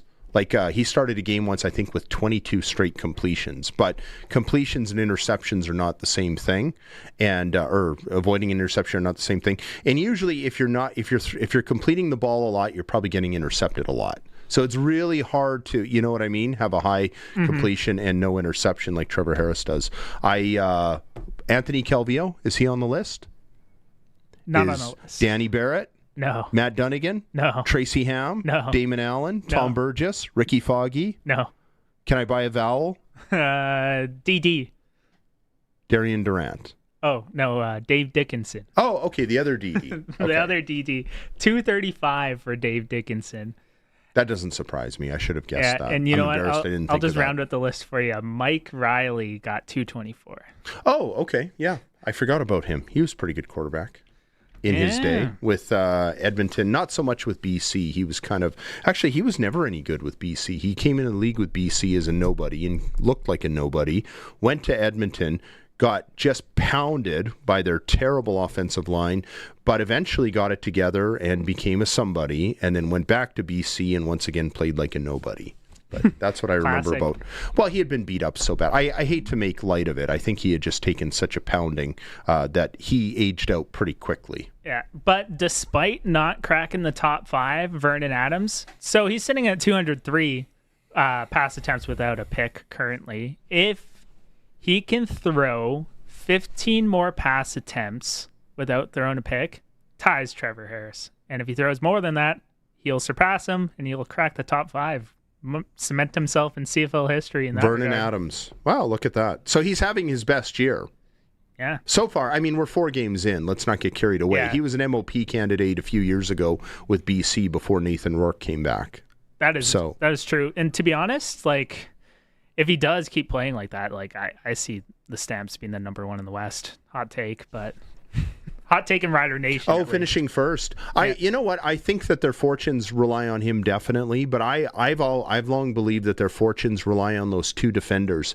And I sound like a broken record every week when we do the picks on the TV show, because when they have Jalen Hutchings and Folarin Oromalati both in the lineup, their record is just about unbeatable. Like people forget the Roughriders won a Grey Cup last year by beating every team in the league except Calgary. They lost to the Stampeders twice. Played them toe-to-toe, but couldn't... were clearly, I don't want to say overmatched, but we're clearly not the superior team on both of those days. And we can't accept any excuses about the smoke clearing them out of the stadium on the Friday night, and they had to play the next day. If anybody is going to be at a disadvantage in that situation, it's going to be the road team, because it messes with their travel plans and everything else. And then in the other game they played at McMahon Stadium, it was a really good game till the half, and then they just got steamrolled in that second half. So I don't know how beatable Calgary is if those 2 guys are healthy and on their game. But I think the point you're making is maybe it doesn't matter. Maybe 1 or 2 of those guys can be injured, and maybe now they can still win with the level that Vernon Adams Jr. has ascended to with all the time that he has had in the offense. That's another thing we haven't talked a lot about, is that Saskatchewan's offense is clicking at a high rate because they've all been together for 3 years, some of them longer. Yeah, it's... injuries can derail, like any team can have their season derailed in an instant. So it's hard to make bold statements this early in the season because you never know what's going to happen. But yeah, I do like Calgary right now. That's for sure. But I think I'm kind of done talking CFL for the day. I think we got to take a break, and we're going to get Diamond Dante on? Diamond Dante on the line after the break. Ask him when we're going to get pitch clocks. When we come back, we will have the WCBL report and talk about the Regina Red Sox and the Regina Pats. You are listening to the Sports Cage on the Voice of Saskatchewan 620 CKRM and watching at sportscage.com. Since 1942, Unifor 594 has safely served the community and the ever-changing energy sector. We are the unionized workers at the Co-op Refinery in Regina and the Co-op Ethanol Complex in Belle Plaine. We are process operators, tradespeople, lab techs, warehouse workers, tank car loaders, administration staff, and so much more. Unifor 594 workers are also your neighbors, your friends, your volunteers, your community. Unifor 594. Safety is our business. If you've got a Steelcraft garage door, you've got a door with parts manufactured and assembled right here in Canada. A door with better insulation and seal, plus a warranty you're probably never going to use. And if you don't have a Steelcraft garage door, you should get one. Don't just hang a door, install a Steelcraft. Turn curb appeal into curb envy. Steelcraft door, Steelcraft door, Steelcraft door. We offer more. Steel-craft.ca. Hey, Regina. Ready? The monsters are coming. Monsters and Mayhem crashes into Kings Park Speedway July 17th, 18th, and 19th. Finally, Regina. An outdoor, no-holds-barred crushing showdown. Featuring high-flying, car-crushing monster trucks, wild mini monsters, and gravity-defying freestyle motocross. Tickets on sale now. Get yours fast at outlawsofmotorsports.ca. That's outlawsofmotorsports.ca. Sask Power is working to improve the power system in your area. In order to do their work safely, they need to shut the power off for customers in rural areas to the southwest of Lipton and surrounding communities from 10 a.m. to 4 p.m. on Tuesday, July 7th, weather permitting. Again, the power will be out for 6 hours on Tuesday, July 7th from 10 a.m. to 4 p.m. for customers in Lipton. For updates on this outage, visit saskpower.com/outages. Sask Power apologizes for the inconvenience and thanks you for your patience. The world is changing.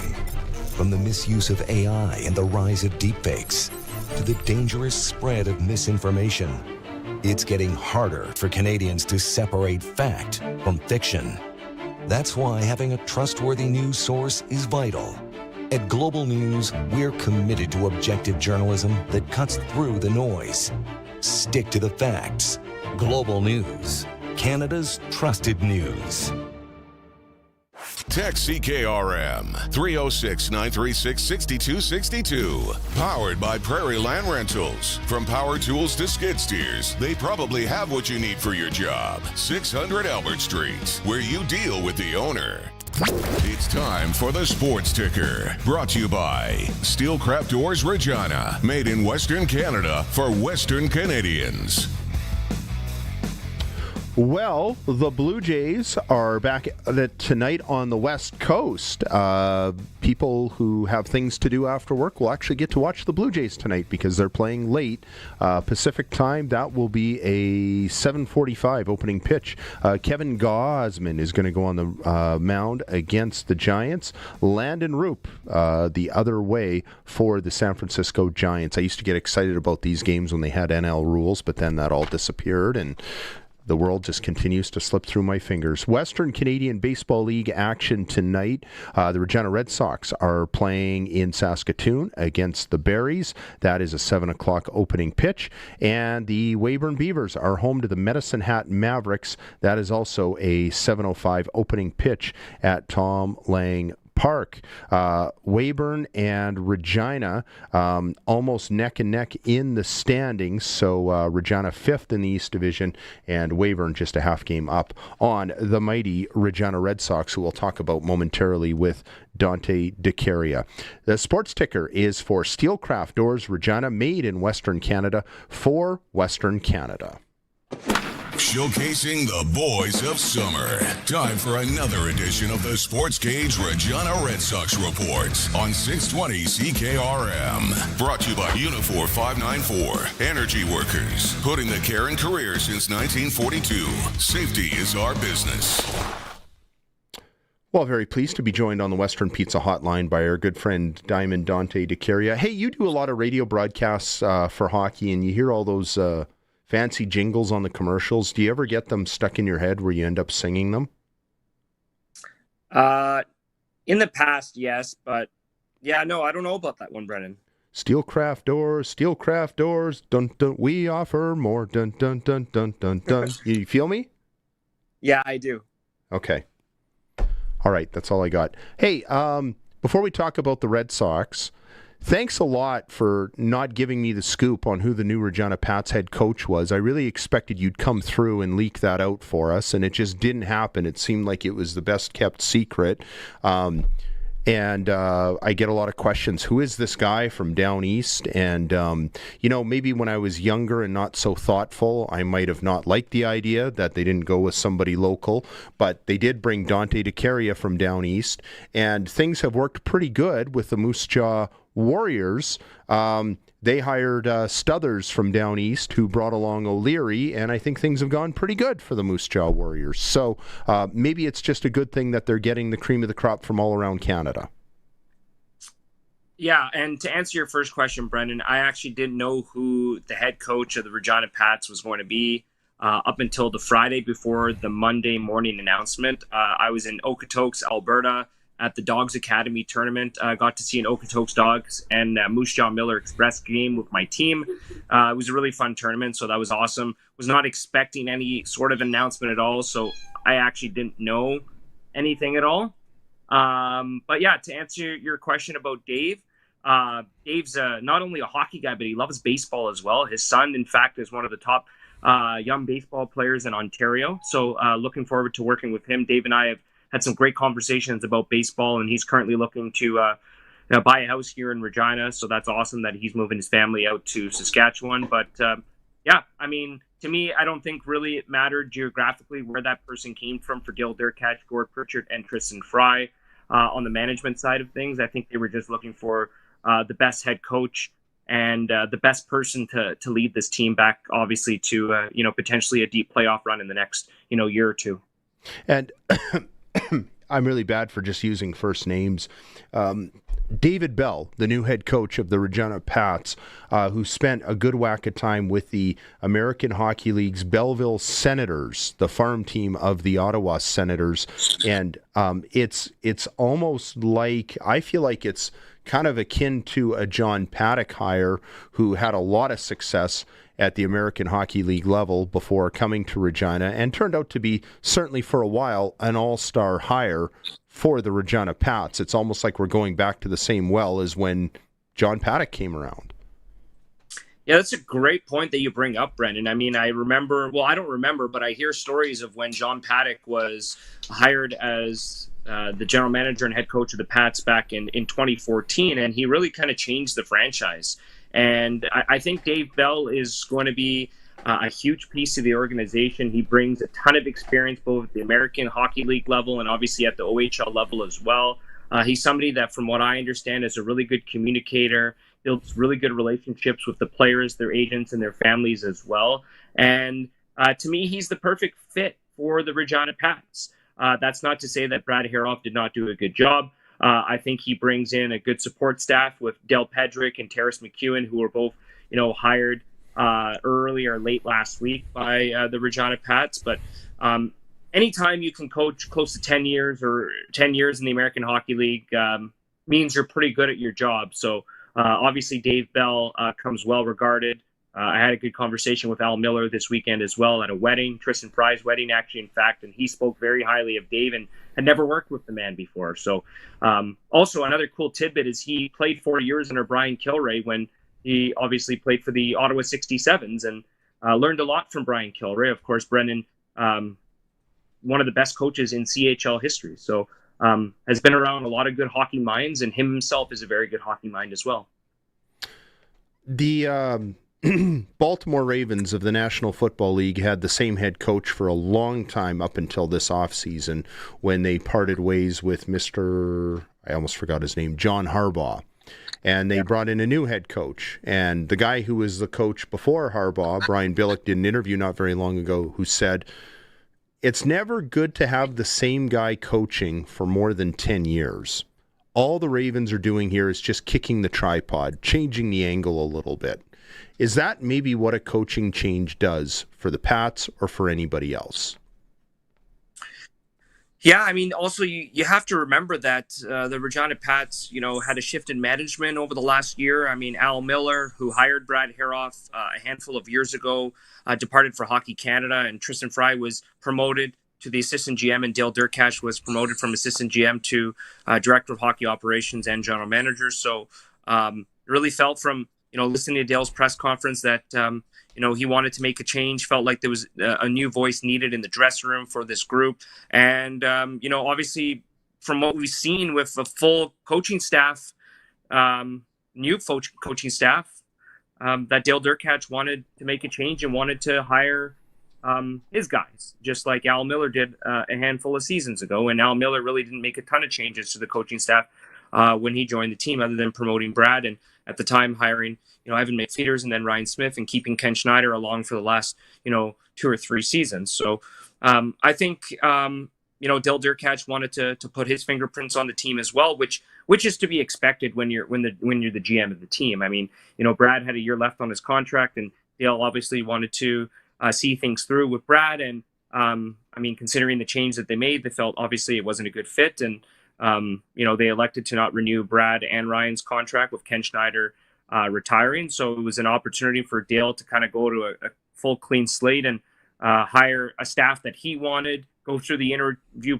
process for the first time in his career after inking a head coach, then bringing on 2 assistant coaches that obviously he knows quite well. Terrace McEwen has WHL head coaching experience with Swift Current, served as an assistant coach under James Patrick with the Winnipeg Ice when they went to the league final a couple of seasons ago. And then Del Pedrick, worked with Dale Durkash at Notre Dame many years ago, back in the late 2010s. And then would it be around 2009, 2010, I believe. And, he's been an assistant coach with the Brandon Wheat Kings for the last 4 seasons before not being renewed this offseason. So 3 really good coaches coming in to join Max Paddock as a goaltending coach. And I think the Pats have a great coaching staff going into this season, that's for sure.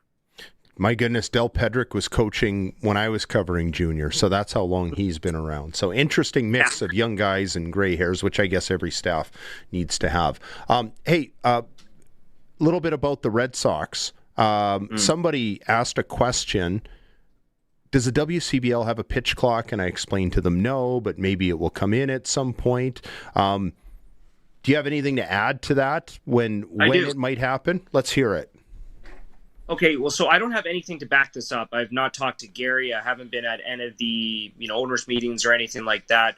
But to me, from what I've gathered from being around the field this year, so the league is obviously run by a lot of people that are still kind of stuck in the old ways, right? And obviously, lack of revenue has to do with those things. So I think installing pitch clocks is something that would cost a ton of money. To me, if I would guess, that would be something that holds that back a little bit.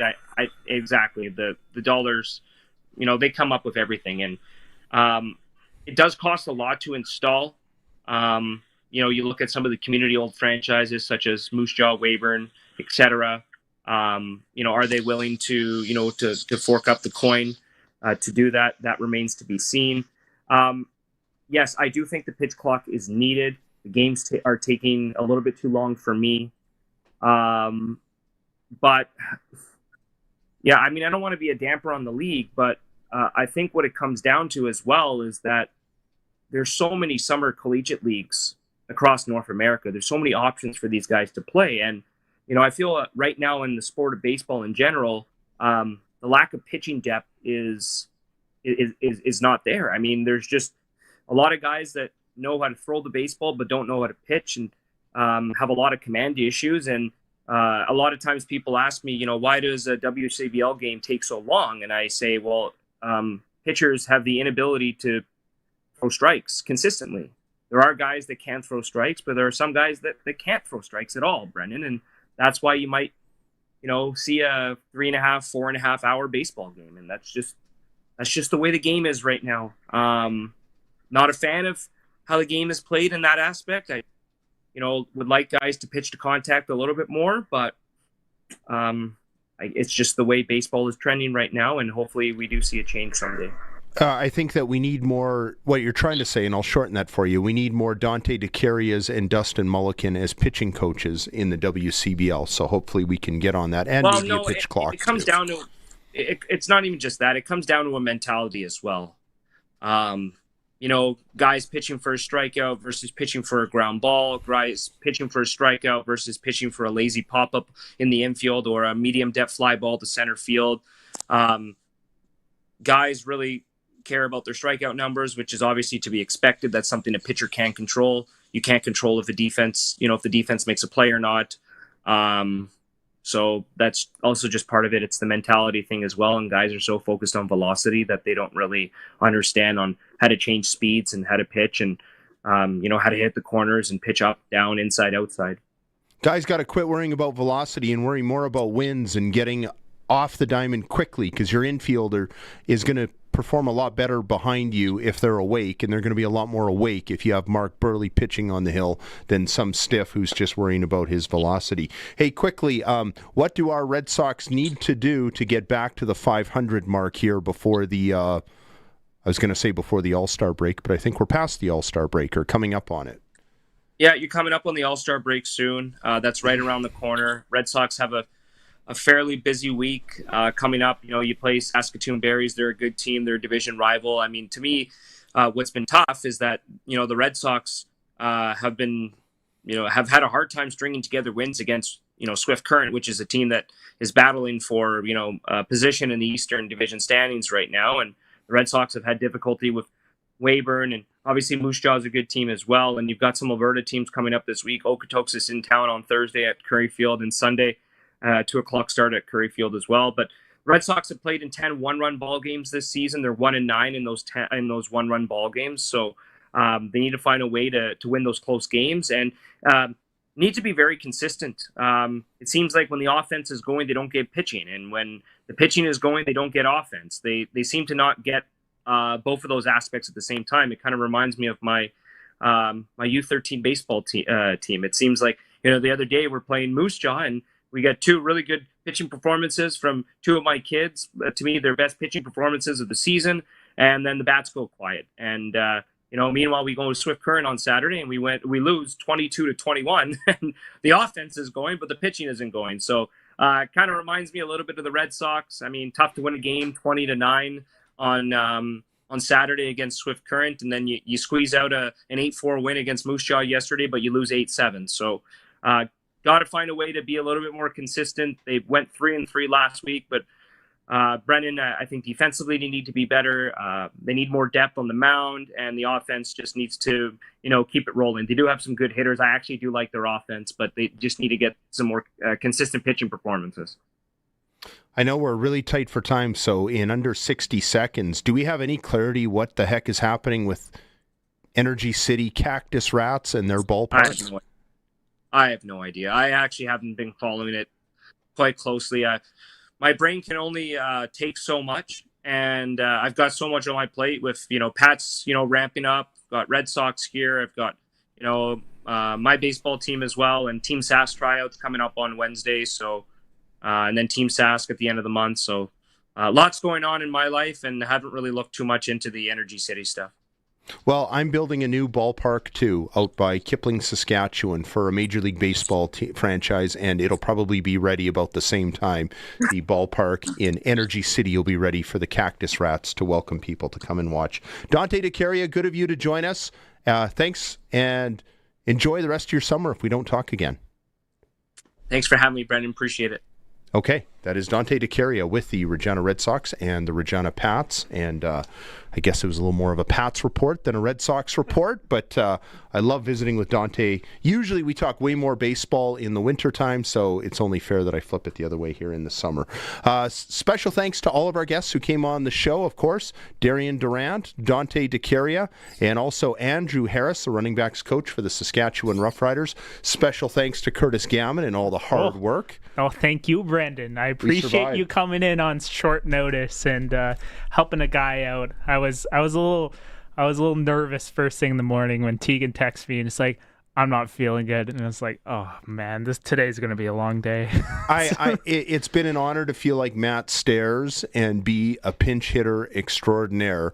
Another reason why I miss the National League rules, but that's a whole other discussion. Thanks everybody for tuning in. You have been listening to the Sports Cage on the Voice of Saskatchewan, 620 CKRM, and watching at sportscage.com.